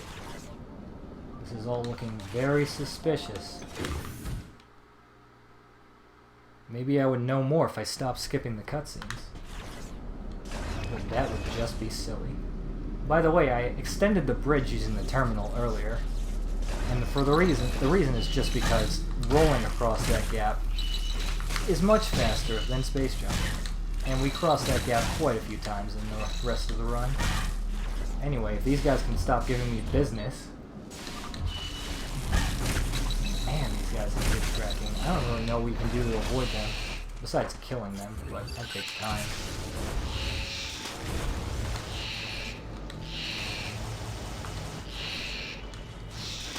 I have died so many times in those hallways because their little dash attack is a one-hit kill in hard mode. What a frustrating category. More of a meme category in my opinion. Hard mode is the bonus you get for completing this game 100%. It's also the shortest category by far because there is no post-game section, you could say. The run ends soon. Let's see if this guy can fly towards me real quick. Alright. Laying in with our super missiles.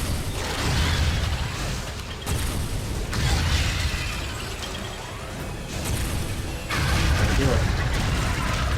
Now you see the power of supers and excel charges. We are kind of overpowered right now.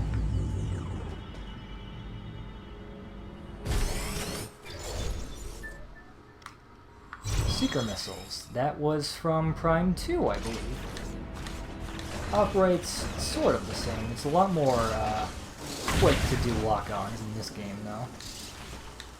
Because the game will just sort of decide up to 5 targets it wants to shoot, but whichever one you're targeting initially still receives a super missile. So, it's in no way a downgrade.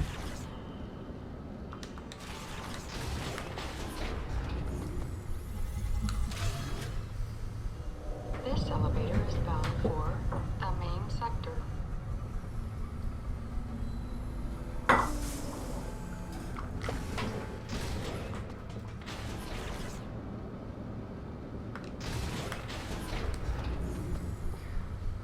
Back into Sector 2, because there's one more thing we need to investigate. This elevator is bound for Sector 2.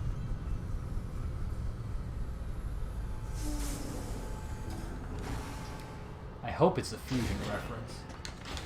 Just saying.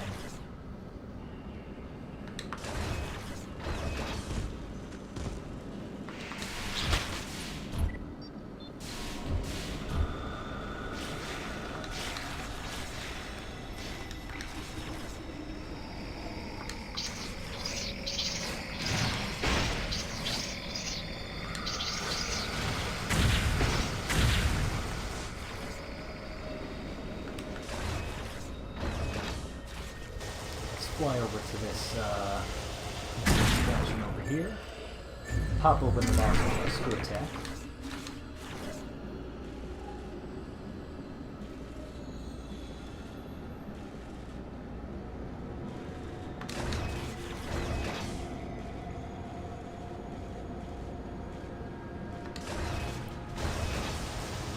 We need to get back to a certain room we couldn't get into earlier, but now we can with our seekers.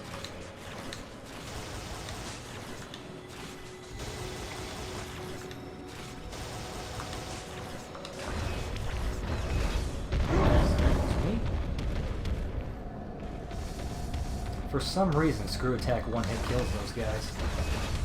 That's never pertinent in the run, I just find it very funny.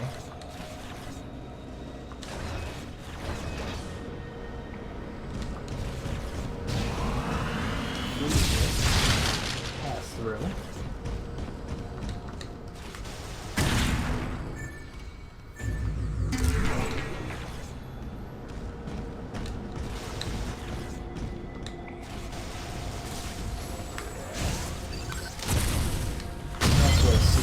Lock-on looks like.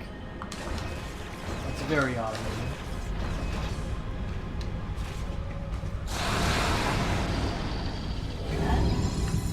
Okay, somebody seems to be messing with the gravity because we're now upside down. our controls aren't inverted or anything like that. Left and right are still left and right, and forward and backward towards the screen still go in those same directions. It's just meant to disorient you a little bit. Let's collect this lava lamp.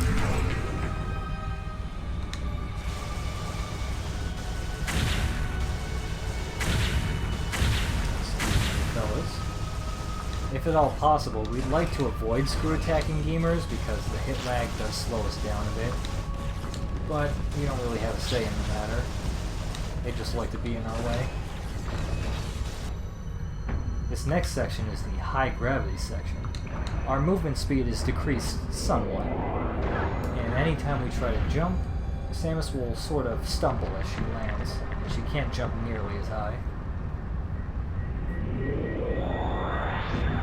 If only we had something that could mitigate the effects of off-kilter gravity. Okay. I killed him on the same frame he hit me.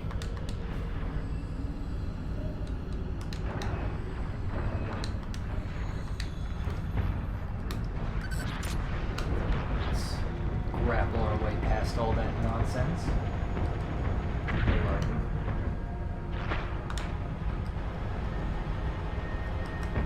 Right. And while we're flying here, we want to Morph Ball before we land to avoid Samus's stagger animation that she normally suffers in these high gravity scenarios.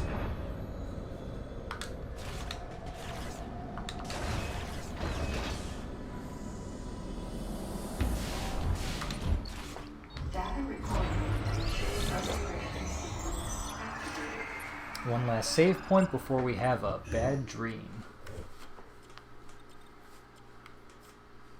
Sequence complete. Process successful.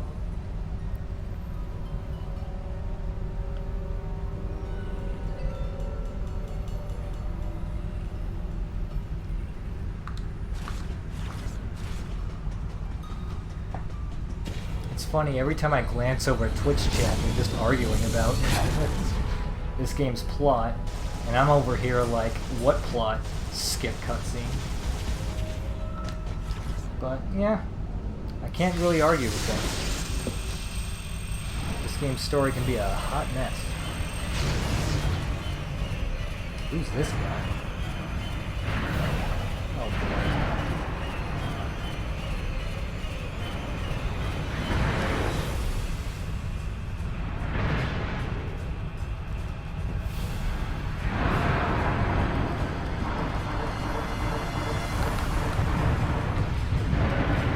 Still, I never let a bad game plot deter me from fun action.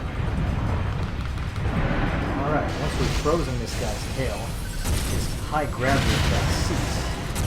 And that allows us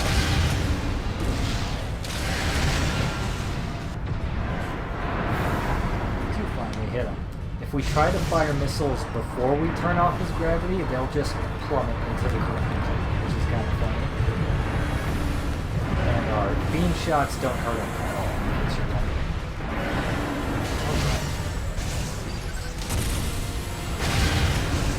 Let's see what we can do here. Let's wait. I want to get what's called the Nightmare 2 siren. Using this pause buffer strat. Kill him in the cutscene. Saving a nice chunk of time.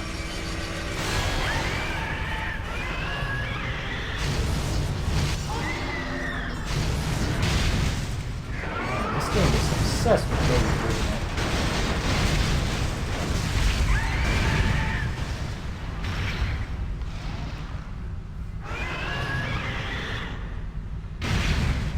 Well, hopefully we put him down for the night.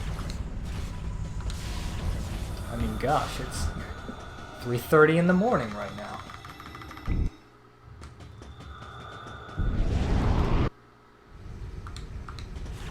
Someone in the chat said he looks like a CRT television. I totally agree.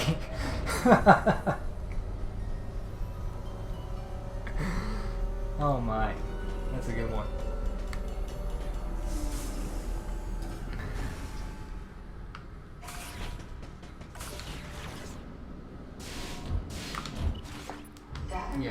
Nice of them to pull a boss from Metroid Fusion. Although, since this game takes place before Fusion, I wouldn't worry about it.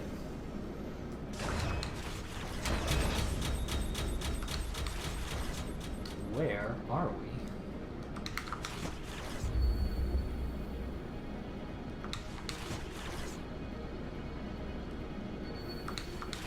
It would be a shame if we're about to get some answers and then I skip the cutscene.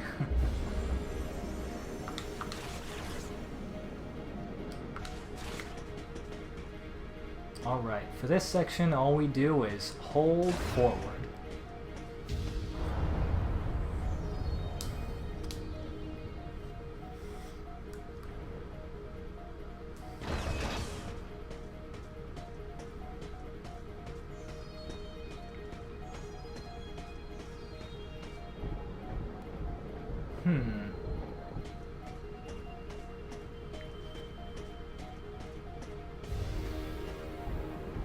Feels like we're being watched.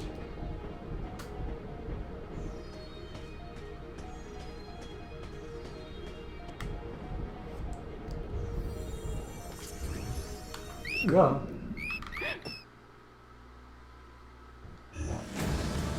And that's the big Metroid reveal. Although we won't be fighting any Metroids. Save that for later. Right now we need to get out of here.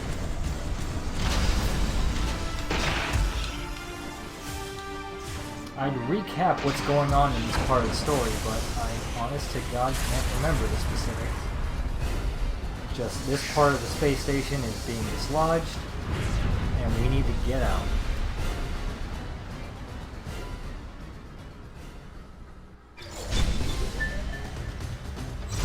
And there it is, gravity.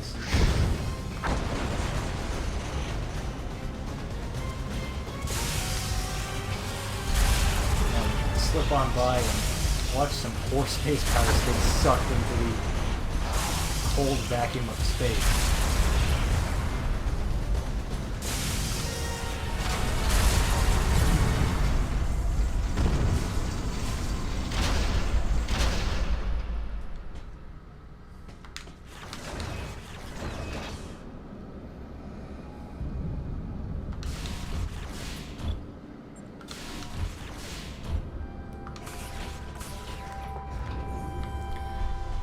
Phew.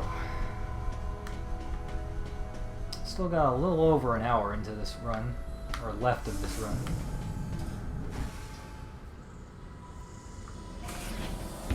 We are trucking along.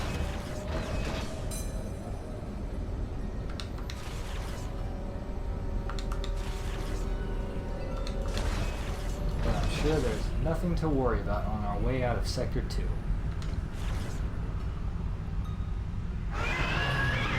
Good God, being a parent is hard.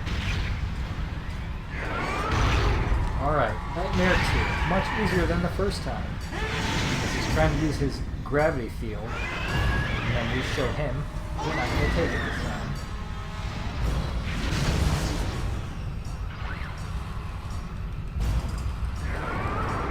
Like always, we start off by freezing his tail. Dog into the plasma blast. Out of the way. And we're going to patiently wait for him to come to us.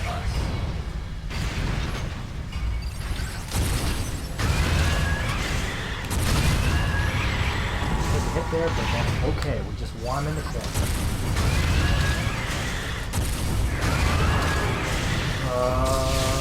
Wow.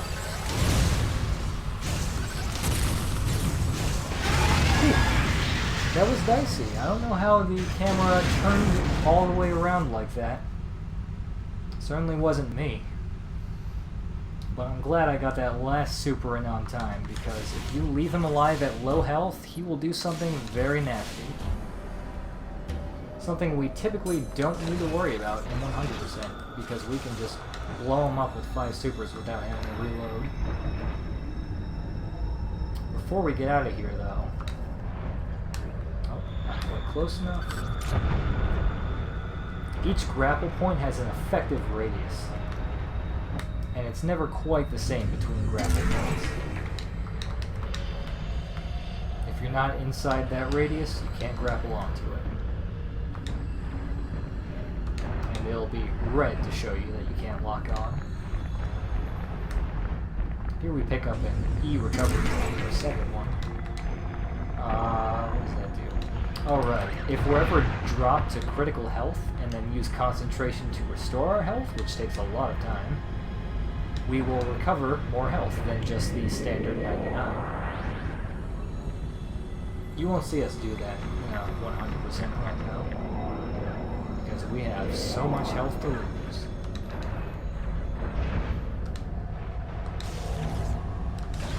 Alright. On our way out of here, we gotta wind up a Shine Spark. Make sure the path is clear in front of us. Straight up. No plummet necessary because we reached the exact right height to get up that ledge.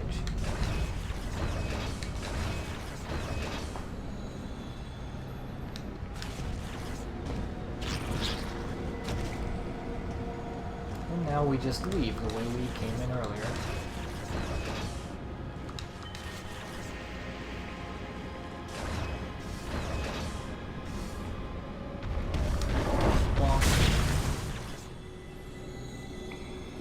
I just felt like it.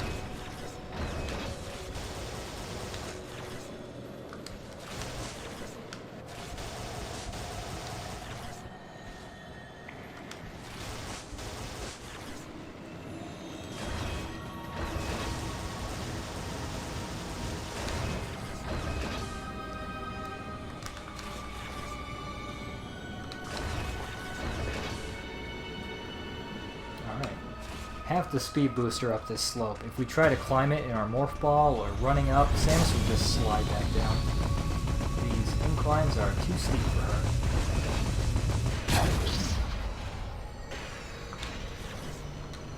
That's an example of Shine Sparks being faster than a Morph Ball, but we need the speed booster to get up anyway, so it doesn't make a difference in the first place. One last missile I'd like to pick up before we only because it's fastest to grab whenever we're coming back in that direction.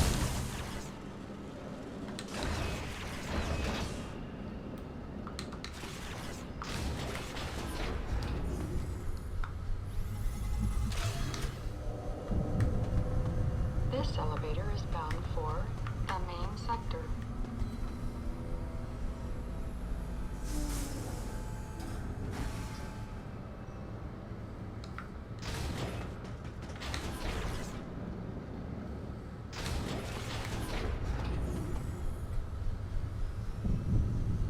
This elevator is bound for Sector 1.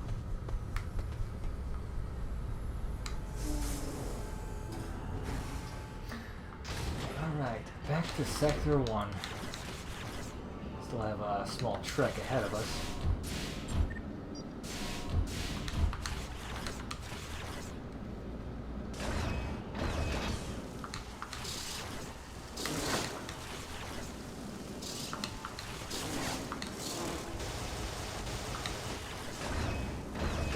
Nobody to ambush in this room.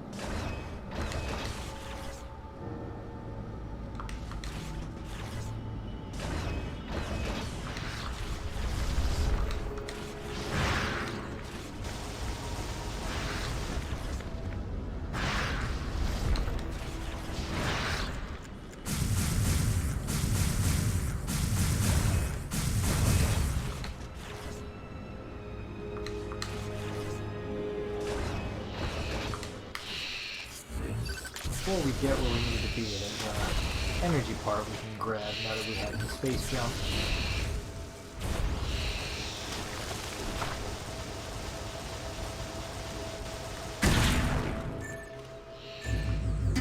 Excellent.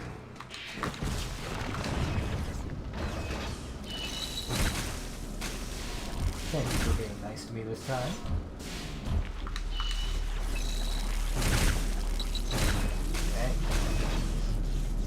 Okay. Still getting some mileage out of that bridge extension earlier.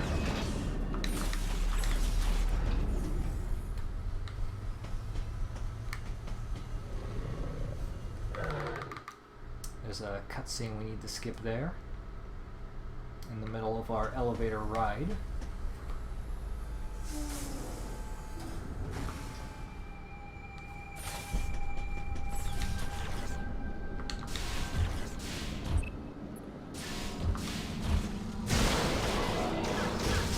Dodge these drones. While we wait for our meeting with Her Royal Majesty.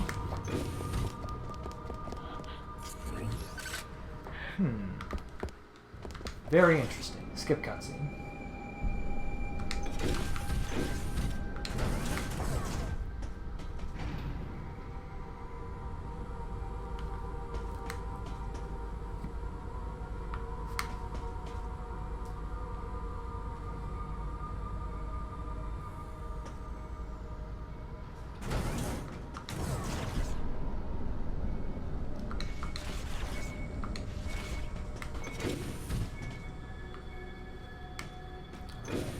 More cutscene skip.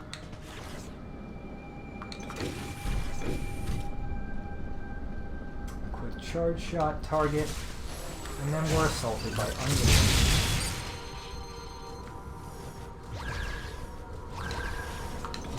And a Metroid game without onion rings. Let's wait for these to pass by. It is possible to block our seeker missiles.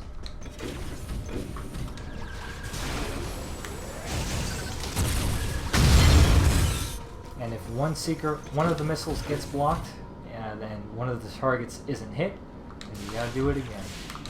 Because they all need to be hit at once.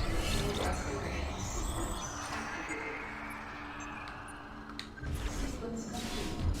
Process successful.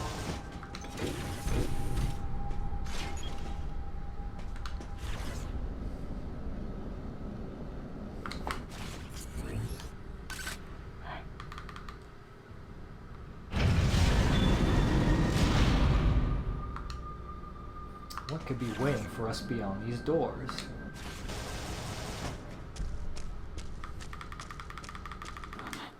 It's the final boss of Metroid 2! Queen Metroid. Although we don't fight her immediately, first we need to deal with the baby. Same as any Metroid game, Ice Beam and then Super Missile. We need to wait for them to dash towards us because they dodge our attacks on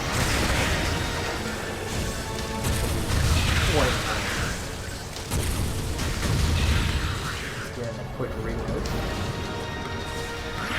It is possible to randomly freeze them while they're traveling towards you. Usually not ideal. I'd rather they be clumped up together, so I wait for them to get to first. If they were to cooperate. Drive. And perfect. That leaves us with 5 seconds of this time.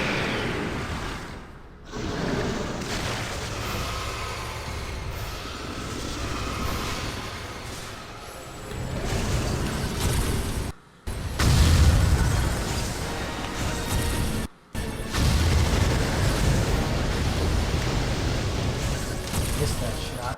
Fortunately, we don't need to reload. Or at least it's likely. Sometimes our super missiles does double damage. I'm not really sure what causes it.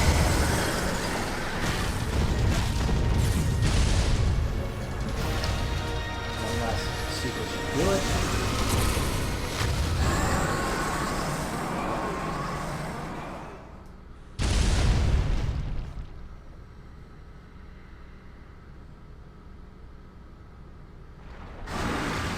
Uh-oh. It's going to take a little more than that to bring him down. Bring her down, excuse me.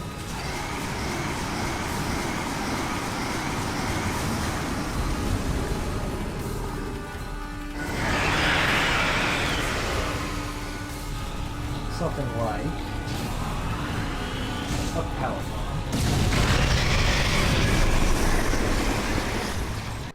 And that's how they give us back power bombs.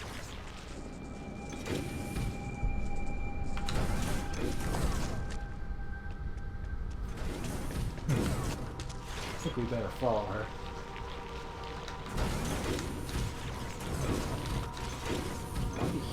run so fast in this game.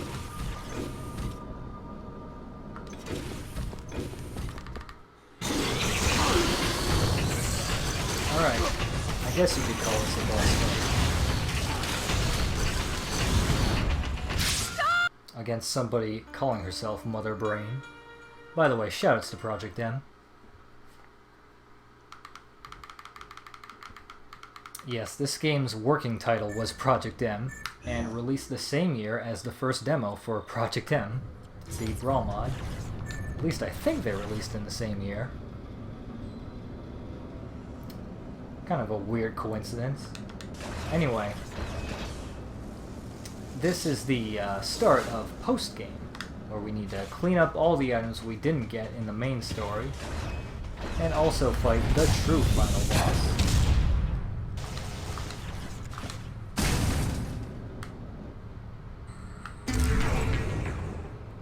So, this final hour of the run is going to be very fast-paced.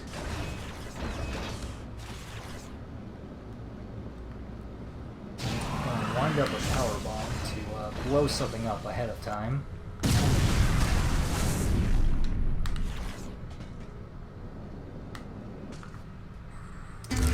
Lava lamp for our collection. Now we need to climb back up.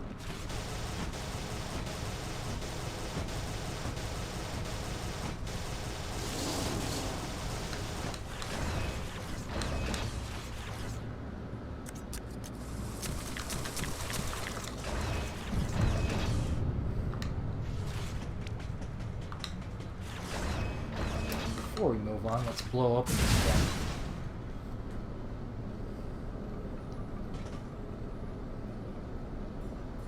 Could have gotten this earlier, but it wouldn't have saved any time.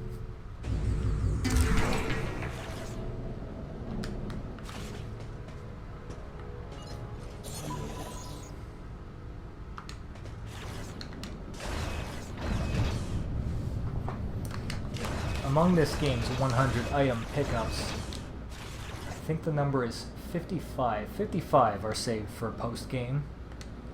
Potentially 54, depending on how well the Sector 2 jump extend skip goes. Because whenever I fall down into the water there, I'll usually grab the missile that's down there, just for convenience.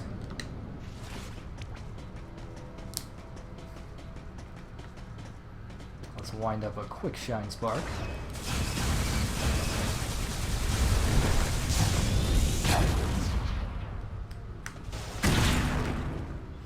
Alrighty. Head back down. We want another Shine Spark. Flub the movement a bit there.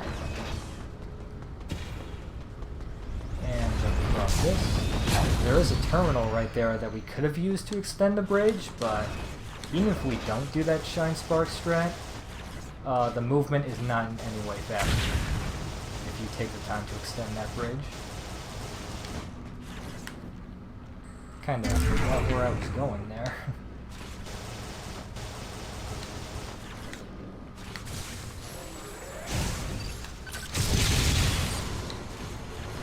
But I said earlier, in 2 hours, those platforms we raised with the terminal there, they're going to become relevant, and they were. Allowing us to climb over to that missile expansion.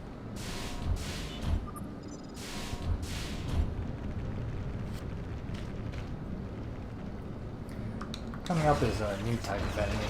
No idea what these guys ought to be called.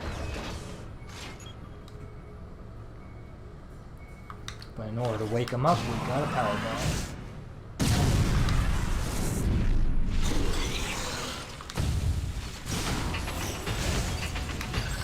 I like to open with the suit. They are very aggressive, giving you lots of opportunities to charge up. But you don't want to do too much damage, because he will hide in his own Morph Ball and start recharging his health. It's a state that you can only get him out of by dropping another power bomb. It doesn't happen all the time, in fact it's pretty rare. But as long as we keep our cool, those fights will go pretty smoothly for us. Oh, am I too low? Nope. Just barely got it. That space jump there can be a little finicky. You gotta start the space jump pretty much at the earliest opportunity if you want to grab that energy part. Data recording. Restoration activated. Sequence complete. Process successful.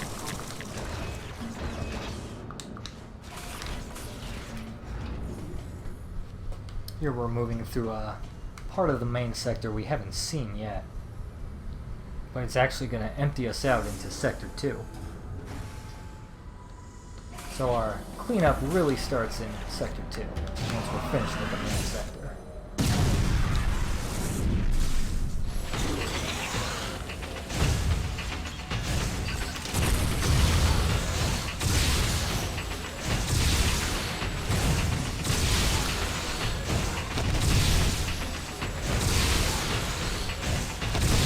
Super missile didn't quite damage this guy. Maybe I fired too early. Oh well. It doesn't need to be a direct hit. It can be splash damage from it hitting the wall behind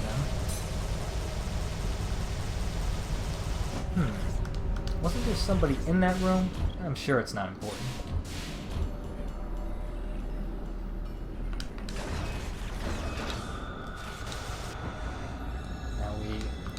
Come out of here the same way we did earlier.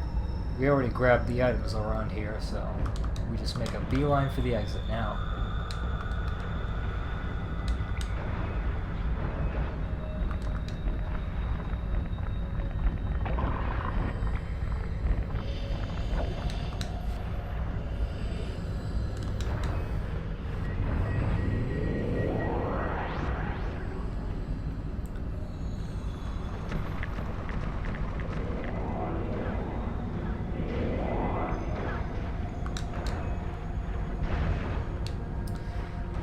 Much to really say about sections like this.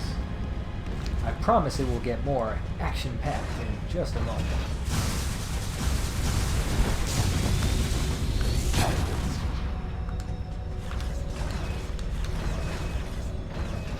This game sure does love its hallways.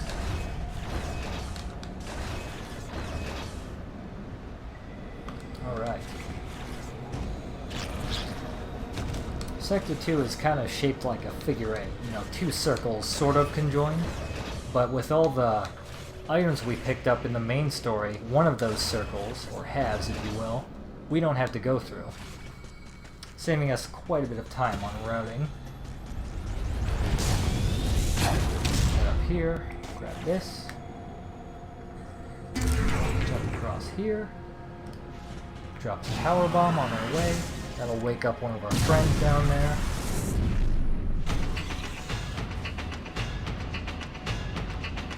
Oh. Usually my power bomb opens up that box. I guess I dropped it a little early there than I usually do.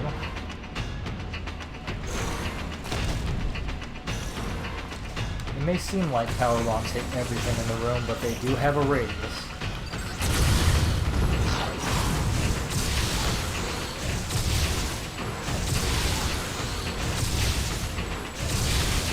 Well, he did very well. Like he was hiding an energy part. Obviously, since it takes a power bomb to open up these rooms, we couldn't have grabbed these items in the main story. Quite a few items you can't pick up until the end.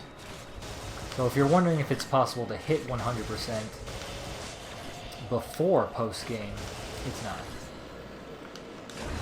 In fact, the final item pickup is right after the true final boss, where it can no longer be of use.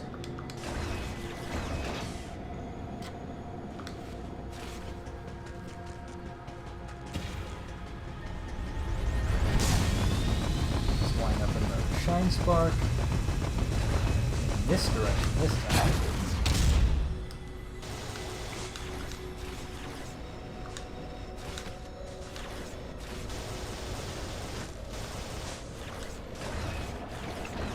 Let's take a look. The funny thing about Gravity Suit in this game, for some reason, Samus just moves faster underwater now. Could be a programming error, I'm not really sure. But both her running speed and Morph Ball speed are noticeably quicker. And I'm not going to complain. So that is normally where we get that missile expansion, but if you fail the Sector 2 jump extend trick, either the first or second time, you can grab it before heading out of there the intended way, which involves shooting a target underwater, and then it raises a bridge that you can now move across to the other side of the room.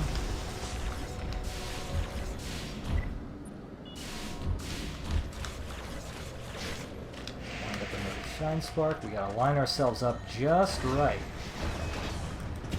And also shoot to make sure we don't lose our speed easily.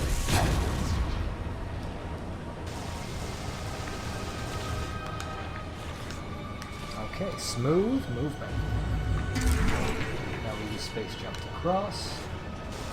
That's why we didn't grab it earlier, because it's much more convenient moving around this room once you have the space jump.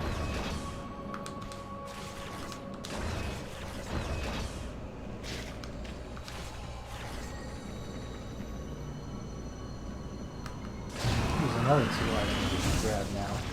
We're going to drop a power bomb as we're falling. This will allow us to reach the bottom of the floor here during the cutscene, saving us a little bit of movement.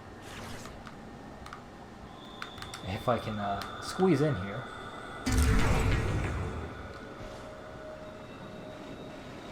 And if we stand on the right spot here, we can just barely clear this gap without having to get out of here the intended way. Nice skips in Sector 2.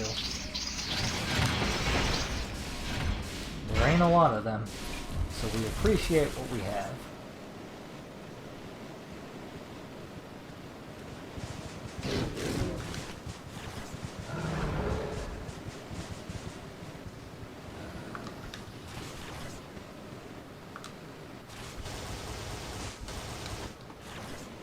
Okay, head back into this room. In this hallway. We need a super to access this thing.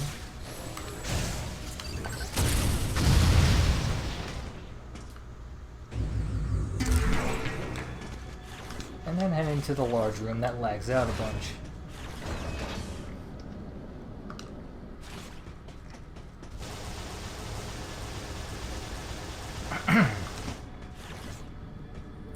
This game is a 60 FPS game, but not a very stable 60 FPS. Whenever there's a lot of stuff on screen, it starts to chug. And because we can't move in first-person mode, you can't do the GoldenEye strat of looking at the ground as you walk. Oh well. Whenever a room is lagging out, your objective is to get out of there as soon as possible.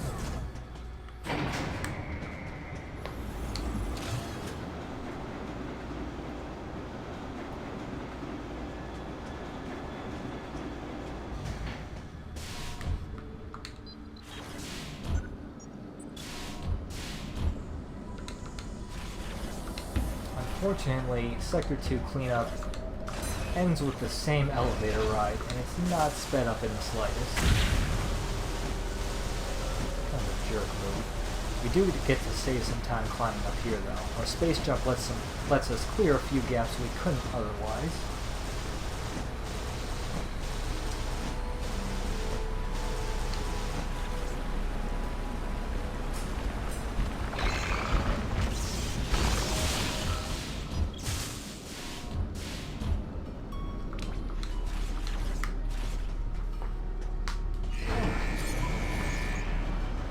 Now we wait.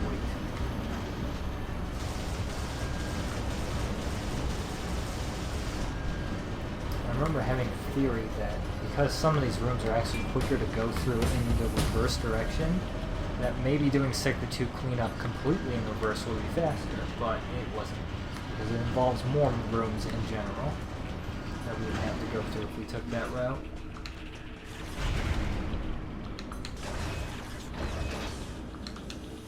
One last thing to pick up before we exit Sector 2.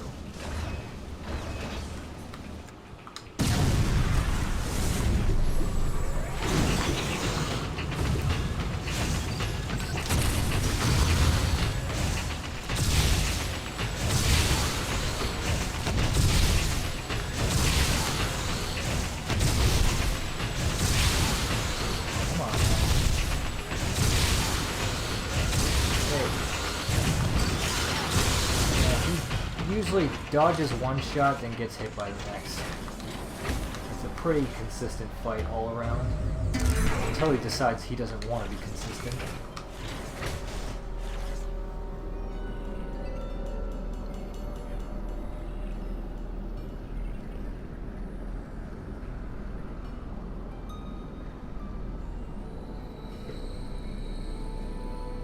If you're ever worried you're behind on items in 100%, the HUD elements in the game actually tell you quite a bit about what you collected. Obviously, there's a missile counter up there, but you can see how many health bars you got. If you squint your eyes and see the first 2 health bars, you'll notice they're glowing. That means we have 2 E-recovery tanks. So that's how you know you didn't miss those. Excel charges have no visual, though. And I believe there are 7 in the game, I want to say? 6? Something like that. As for energy parts, This elevator 16, is bound I for think. Sector 3. That sounds about right.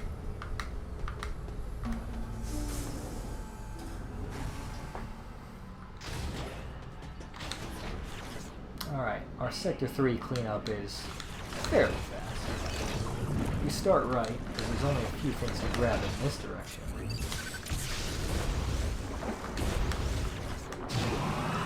Power bomb monster.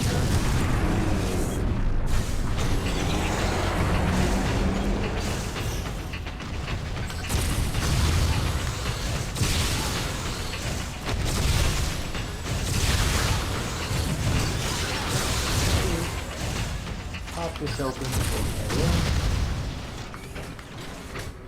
Since we have the time to do so. Activate the terminal, and then swing across.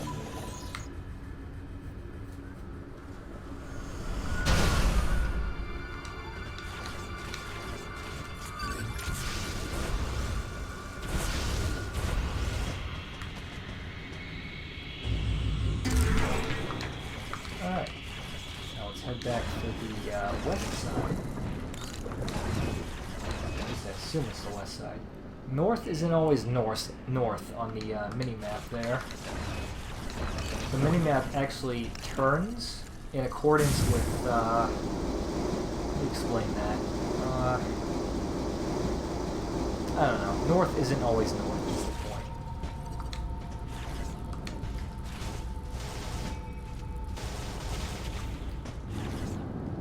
Let's get out of this Ridley room. We'll actually need to shoot some of these drones just to clear a path, because we need to wind up in shots like so.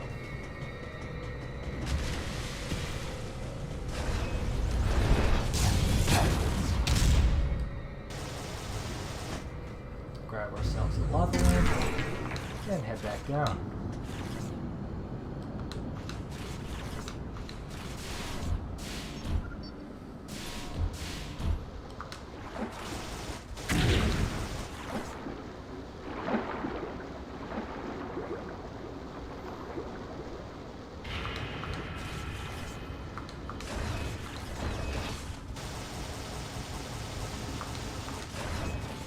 Before we go anywhere, pop this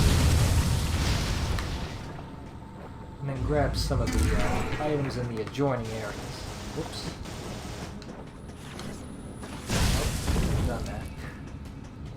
They explode no matter how they die.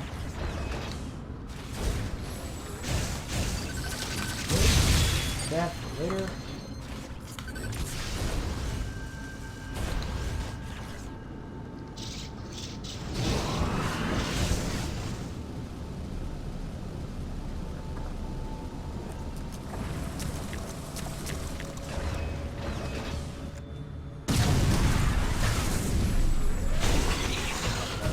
This guy.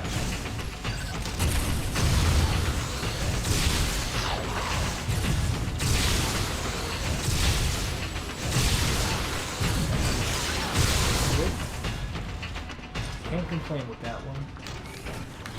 That's another Excel charge for our collection.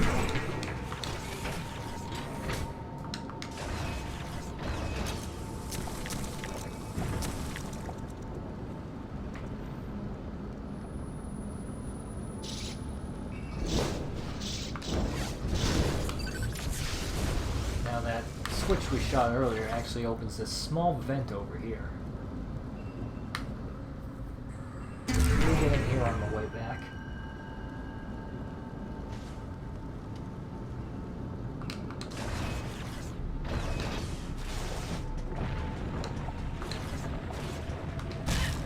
Okay.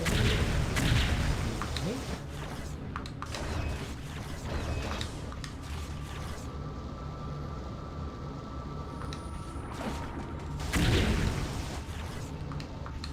This is the same terrain we were dodging fishes earlier in the run.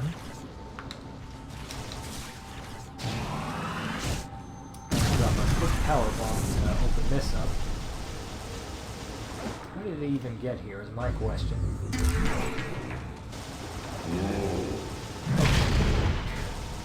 How my screw attack didn't get him. Maybe he was invulnerable during that animation.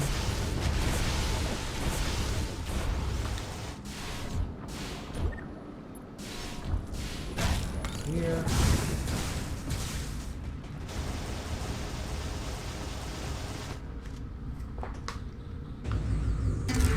I have 57 missiles by the end of our trek through Sector 3.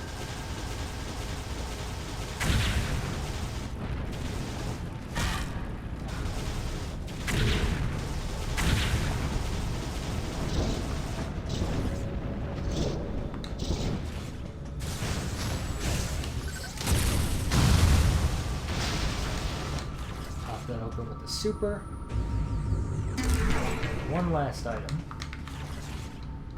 before we leave.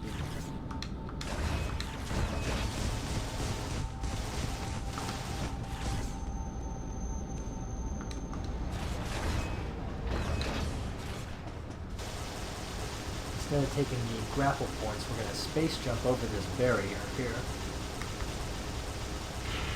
Then, once we picked up the lava lamp, space jump out. 2, 3. And that saves us a little bit of movement. For some reason, that first grapple point has a much wider radius at which you can lock onto it. In fact, it only took 2 space jumps, but I wanted to be safe.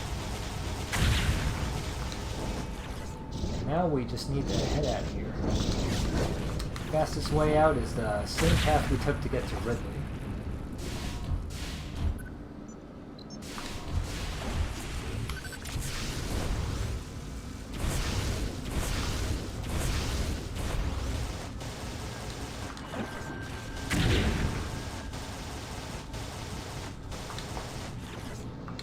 Just head up on this rock. Trick the game into letting us use this grapple point. Ooh, a little more to the right. Alright. Usually don't have trouble with that.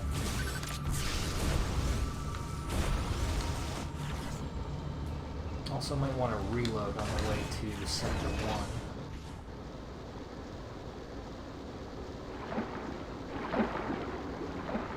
No, that's probably not this. I'll do it anyway.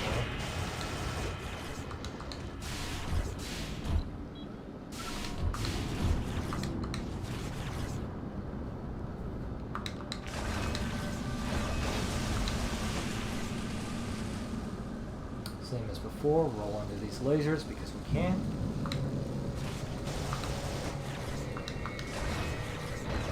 And slip on down here. So you don't need to do that.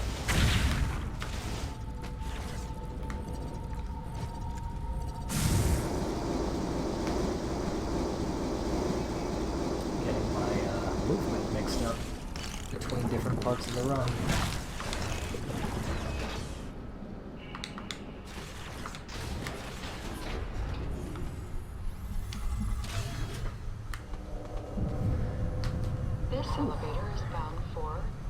Sector 1 is our final stop before the final boss. And it has the most items by far. Also the most interesting routing. This elevator Pretty is creative bound how we for Sector 1. go to the deepest part of Sector 1 and then get spat out by the entrance. You'll see.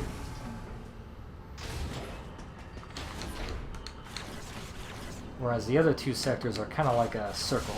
The fastest way to a particular room is usually one way. You don't really have many options. But Sector 1 is the most interconnected. Most convenient for our cleanup strategy.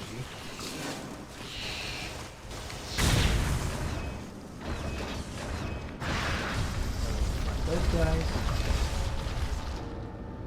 It'll be a while yet before we're stopped by a locked door again. It's not until way late in this game when all the doors finally unlock and you can play the game like a Metroid game. Or wherever you want.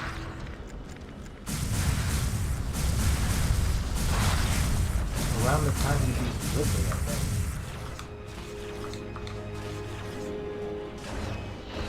Not so sure. It's been a while.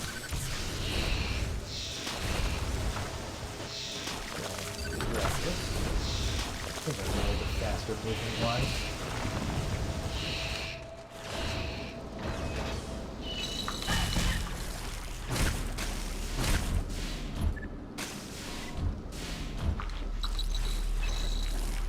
Let's go this way first.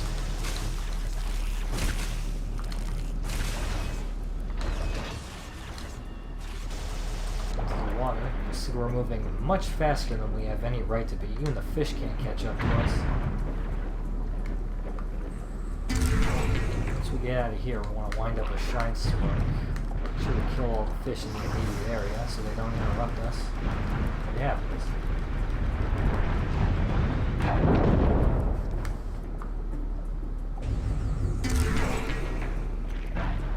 Take these bars out.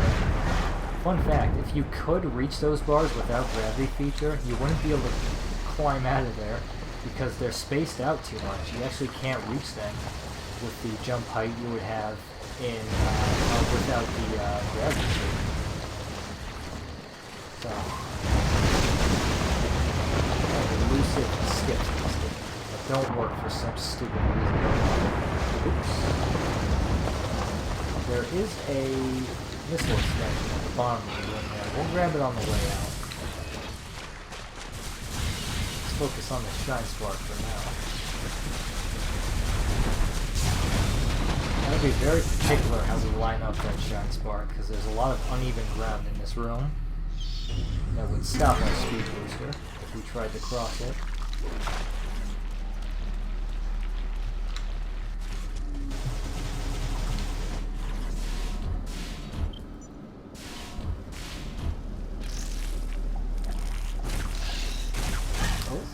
That was not intended. It would have been nice if I got that the first time through here. That damage boost would have saved a second or two. But no, we want to grab that lava lamp. I didn't mean to do that.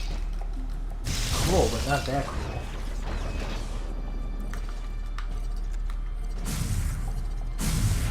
We passed up another missile expansion in that room there. It's faster to get it when you're going in the opposite direction. And this is the only part of the run where we'll be passing by again in that particular direction. Another one we're passing up in here, same story. It's faster if we're going in the reverse direction. We're just trying to get to the end of these hallways. Near the exam center, although you can't enter the exam center anymore. It's closed off after you exit. This first.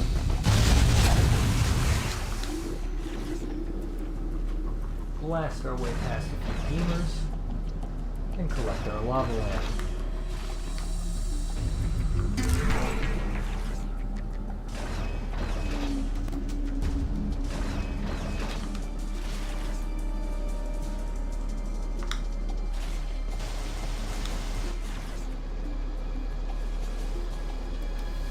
Okay, let's wind up the power bomb.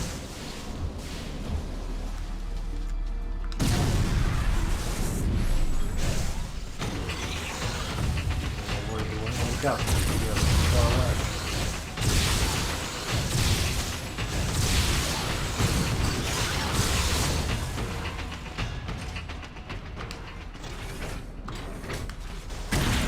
third and final e-recovery tank.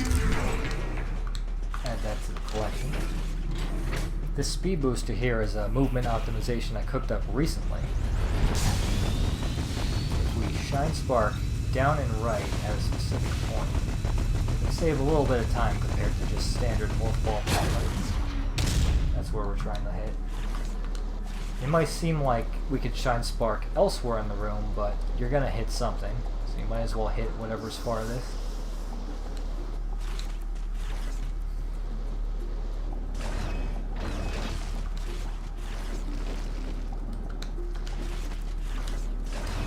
Blast this open.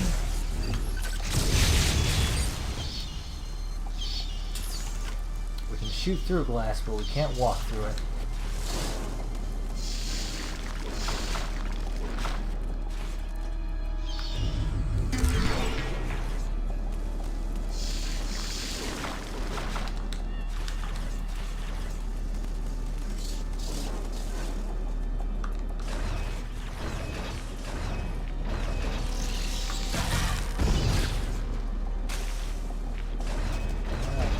Fall down here. Let's get ready to fire a missile. Grab her as it's falling. Very nice. One more on the way back.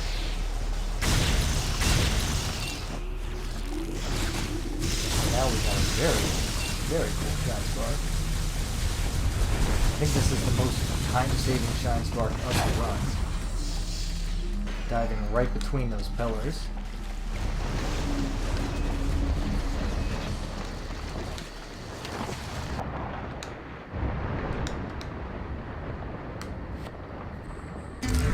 Let's zoom on out of here.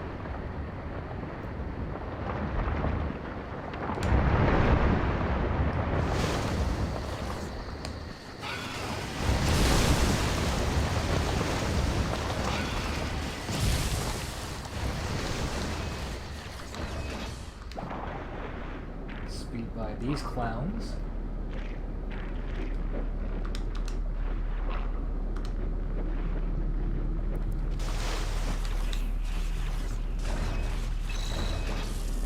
And then take a quick detour in here. There's some items we can pick up that we couldn't have picked up earlier.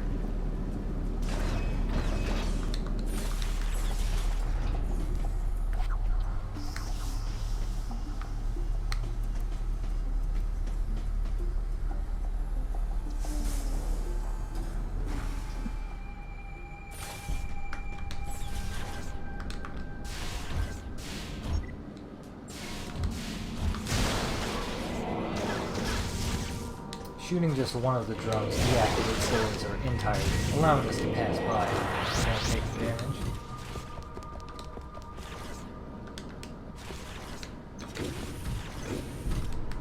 Let's grab this lava lamp, but it's booby-trapped. We gotta fight off this ambush of space pirates. I don't know how many there are. I want to say 6. Only 4 active at a time. We're gonna screw attack as many as we can. So my plan is just to wind up with another power bomb. Because these guys like to dodge and jumps.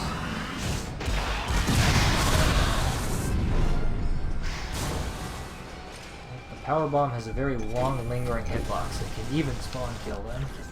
Making it pretty convenient for that fight, especially if you're not doing so well with the screw attacks.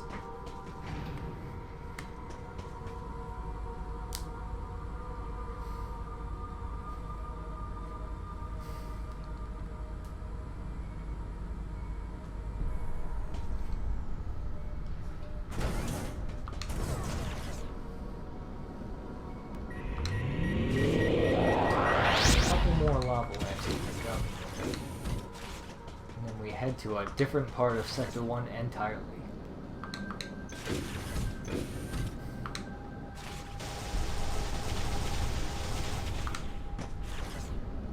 Slip in through here. And the only way out is through this shaft.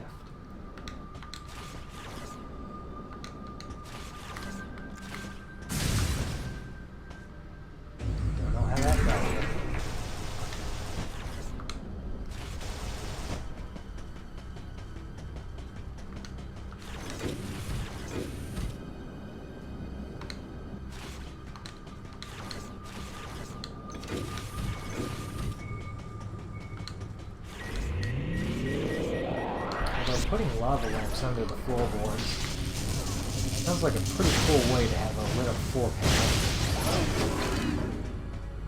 Psychedelic. I think I see how it got there now. Still got 13 missiles and a few energy parts to go.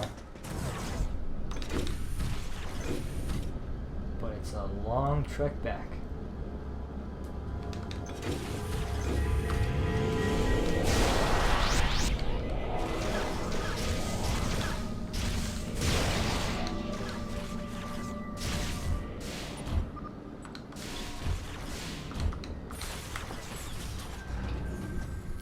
Lots of elevator rides.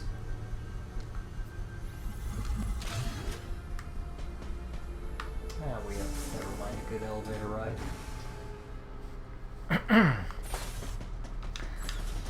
Okay, let's head back.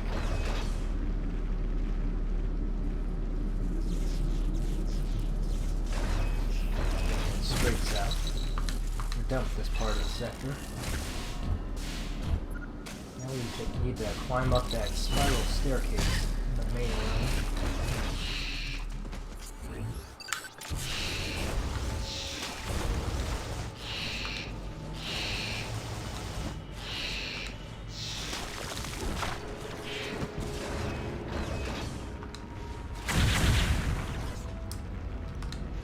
Again, trying not to screw attack enemies that aren't directly in our way. Want to avoid that hit lag. As we roll up here, I'm keeping an eye on the minimap. As soon as it changes is when I'm going to start winding up the speed booster. It's a really nice visual cue.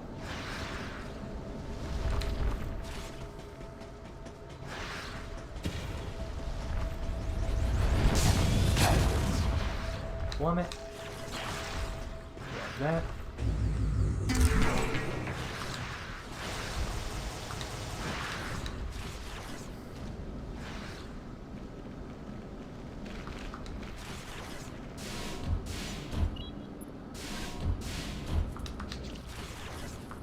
Alright.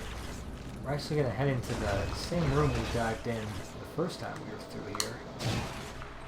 I forgot to wind up my super missile, which means I need to... That's unfortunate. I completely spaced what I was doing there. And now I need to wind up the speed booster. Clear the area. Take a short glance. I doubt I can target it from here, right?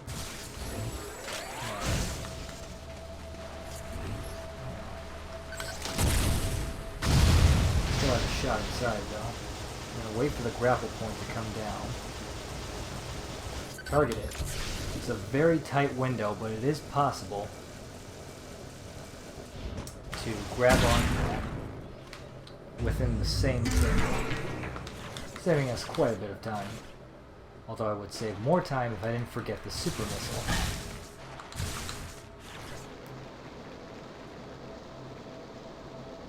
Anyway, this is what my mind was on. Wind up super here. Speed booster. The secret takes care of everything in the room. Open, then fall back down into a new room that wasn't available earlier. I don't know why you couldn't enter this room earlier in the game. Not much in here. Just a lava lamp.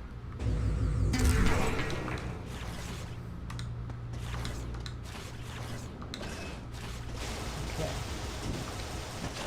Continue our trek through Sector 1.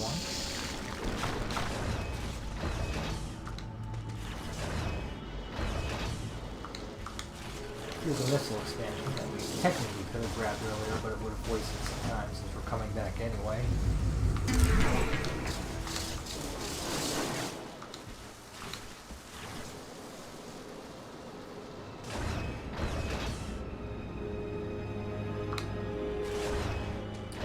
Shine Spark, throw this guy in the way just to make sure he doesn't interrupt us. Again, I think that's one of those precise speed boosters you better make sure you're lined up for. There's some uneven terrain in this room. Definitely not the intended way you collect that energy part.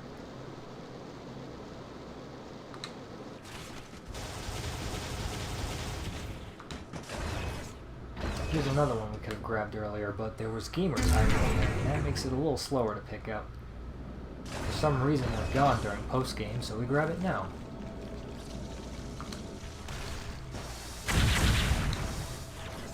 Next up, we want to head in here.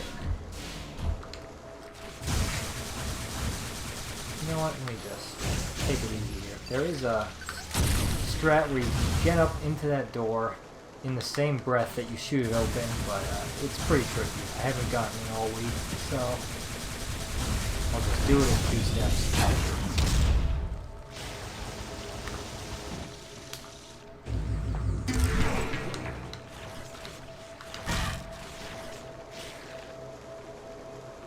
Gamers like to spawn in after you kill them in that room. It can be kind of annoying, actually, trying to wind up a speed booster in there. Sometimes they just spawn right on top of you and interrupts your speed booster.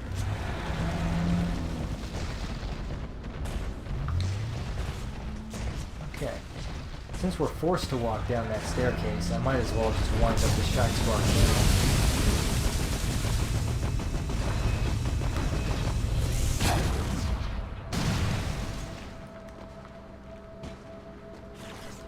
This. Almost done. Just a few to go. I'm gonna climb in.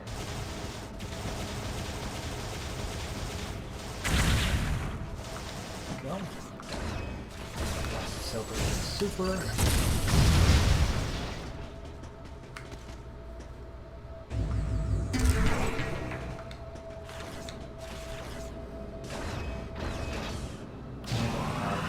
Power bomb while we're falling. And that clears out all the debris ahead of us.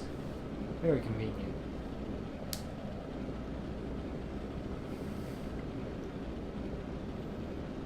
I'd like another one of those though, so here, drop the power bomb.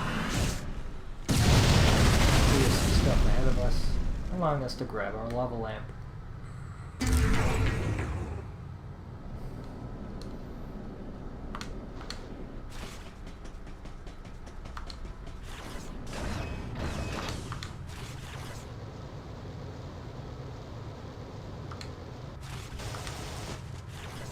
Pretty quiet.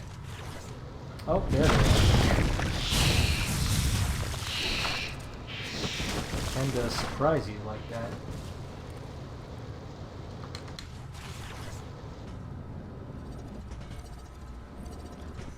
Don't want to take that out of here.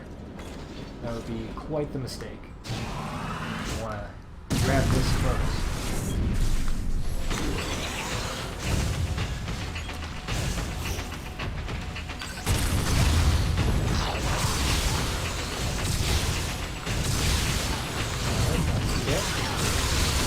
Still got one more of those guys to deal with in the run.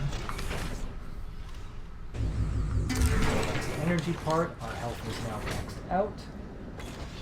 Got 2 more missile expansions to grab, and then we're out of Sector 1. Off to fight the Gauntlet and the final boss. We gotta head all the way over here and wind up a Shine Spark.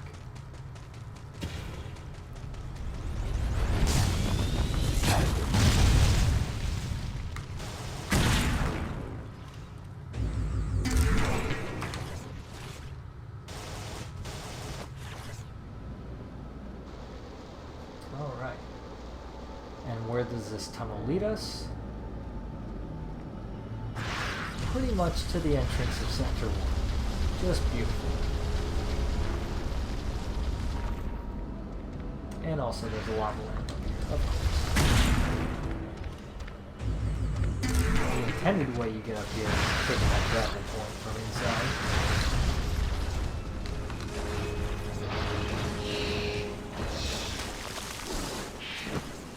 At least I'm pretty sure you can go in the opposite direction.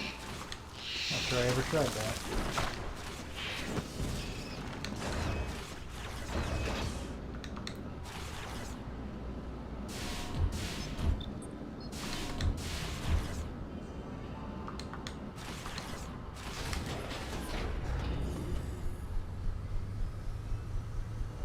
This elevator is bound for... Alright, moving back to the main sector, we have what we call the Gauntlet of Enemies.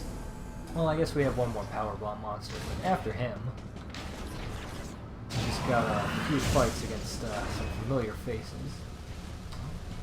Got a little stuck there. Something about those stairs stops you. Can't quite make it out.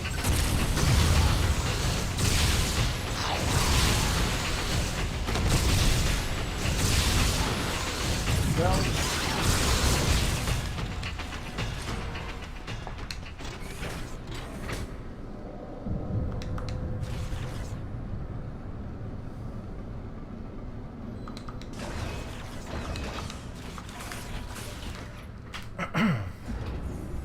okay, Gauntlet. It's all about managing your power bombs and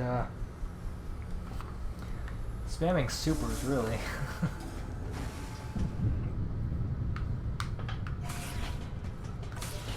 A lot of interesting new strategies we can use on these enemies we had trouble with before. Open up the power bomb. There's one of those invisible guys in the back. We're going to target him in the second mode. That super blast radius is going to knock everything down. The Seeker's going to kill him off.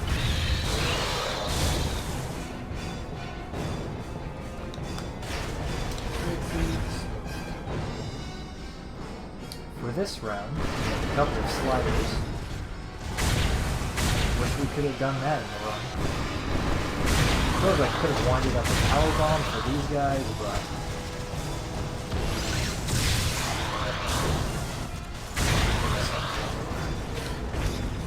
I'll just power bomb this one.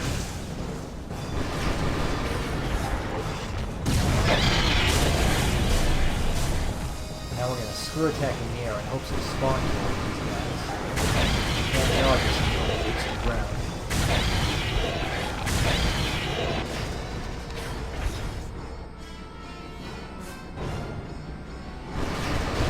Power bomb here.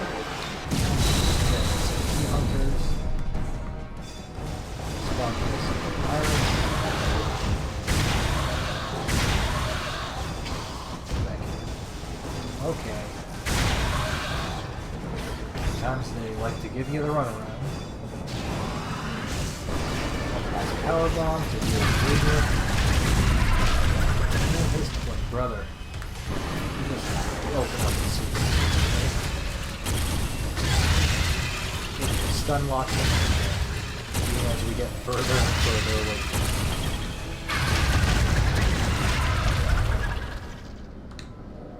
him. Alright. That was Gauntlet. Now, it's time for the true final boss. I hope you like Super Metroid, because it's everyone's favorite run killer.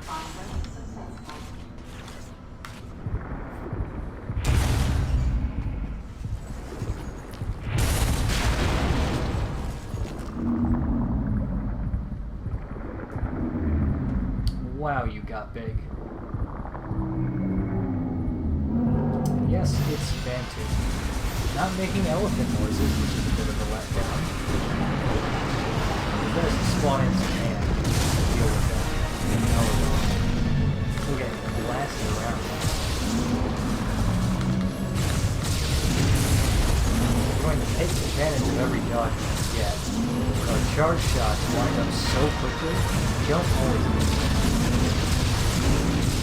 While he's moving around like this, we might want to stick to standard shots around him. It's a little less than the DPS, but it ensures that we never miss. If this guy's moving just fast enough to have charge shots, it might not be bad.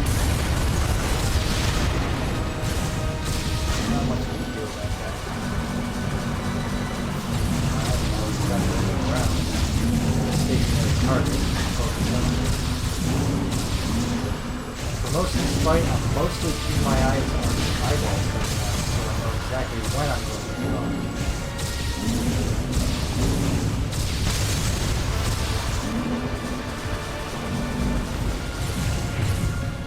That enemy swipe attack can actually just be avoided by standing in the backside of the room. Let's wind up another power bomb.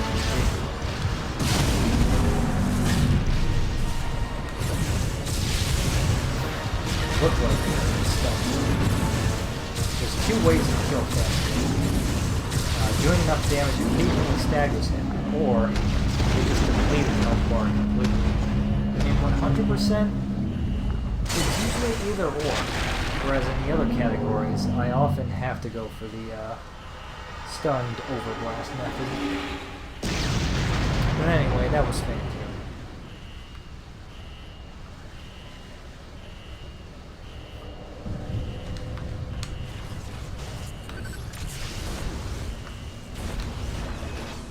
Just got one more missile to pick up, and then the escape sequence.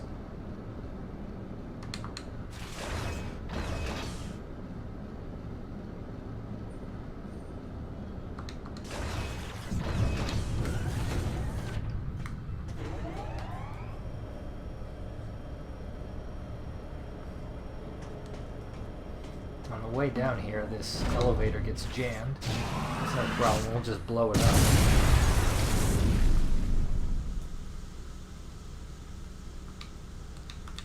This space station's gonna be obliterated anyway, we don't need to worry about property damage.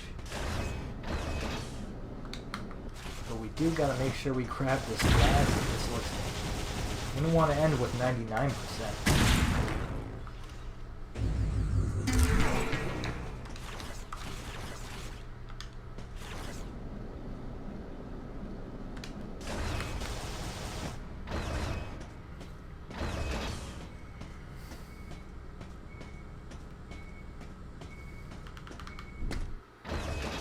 Alright. This is the last sequence of the run, Escape. For the second time in the series, we're playing as Zero Suit Samus, just because. That thing she's cradling in her arm is Adam's helmet. Please evacuate the facility immediately. We didn't see it because we're skipping cutscenes, but Adam did die during the events of this game. So we're bringing back his helmet as a memento of some kind. Now, the game lags quite a bit due to these explosions, so you want to run as straight a line as you can to the exit of each room. That way it unloads that room as fast as possible. Just lightning load on the game. We do have a stun blaster. We won't use it on the space pirates because their aim is pretty terrible. But we will need it for some raids that try to stop the problem.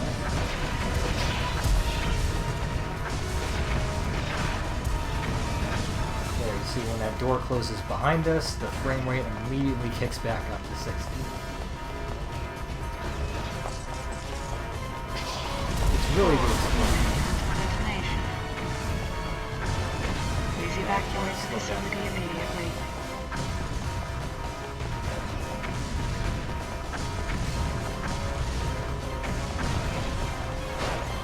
When these grates are falling down, there's a slide mode if they are close enough.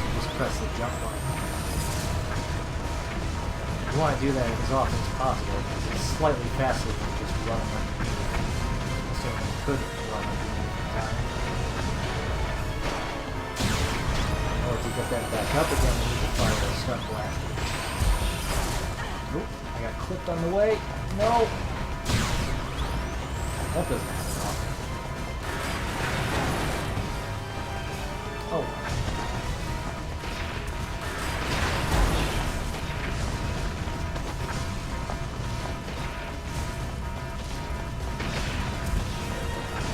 3 minutes until detonation. Gotta make sure we run clear around the debris. It will hurt us if we touch it.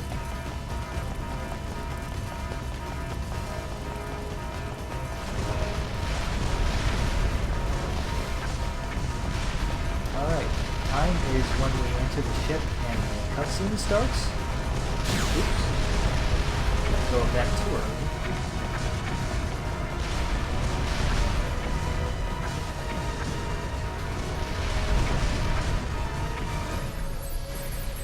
And that's it. 305? Not bad.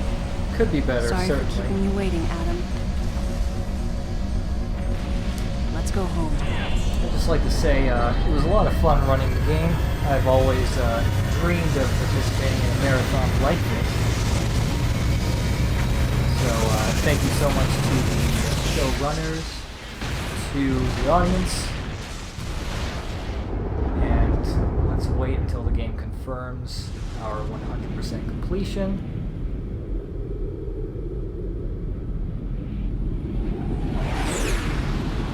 The cutscene there is skippable, I just think it's cool.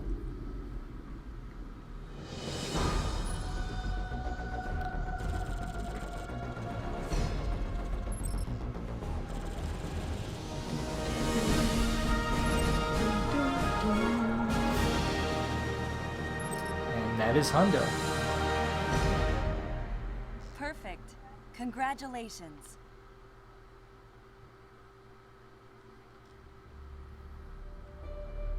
Alright. Thanks so much for watching. I'll wait for the signal to stop streaming.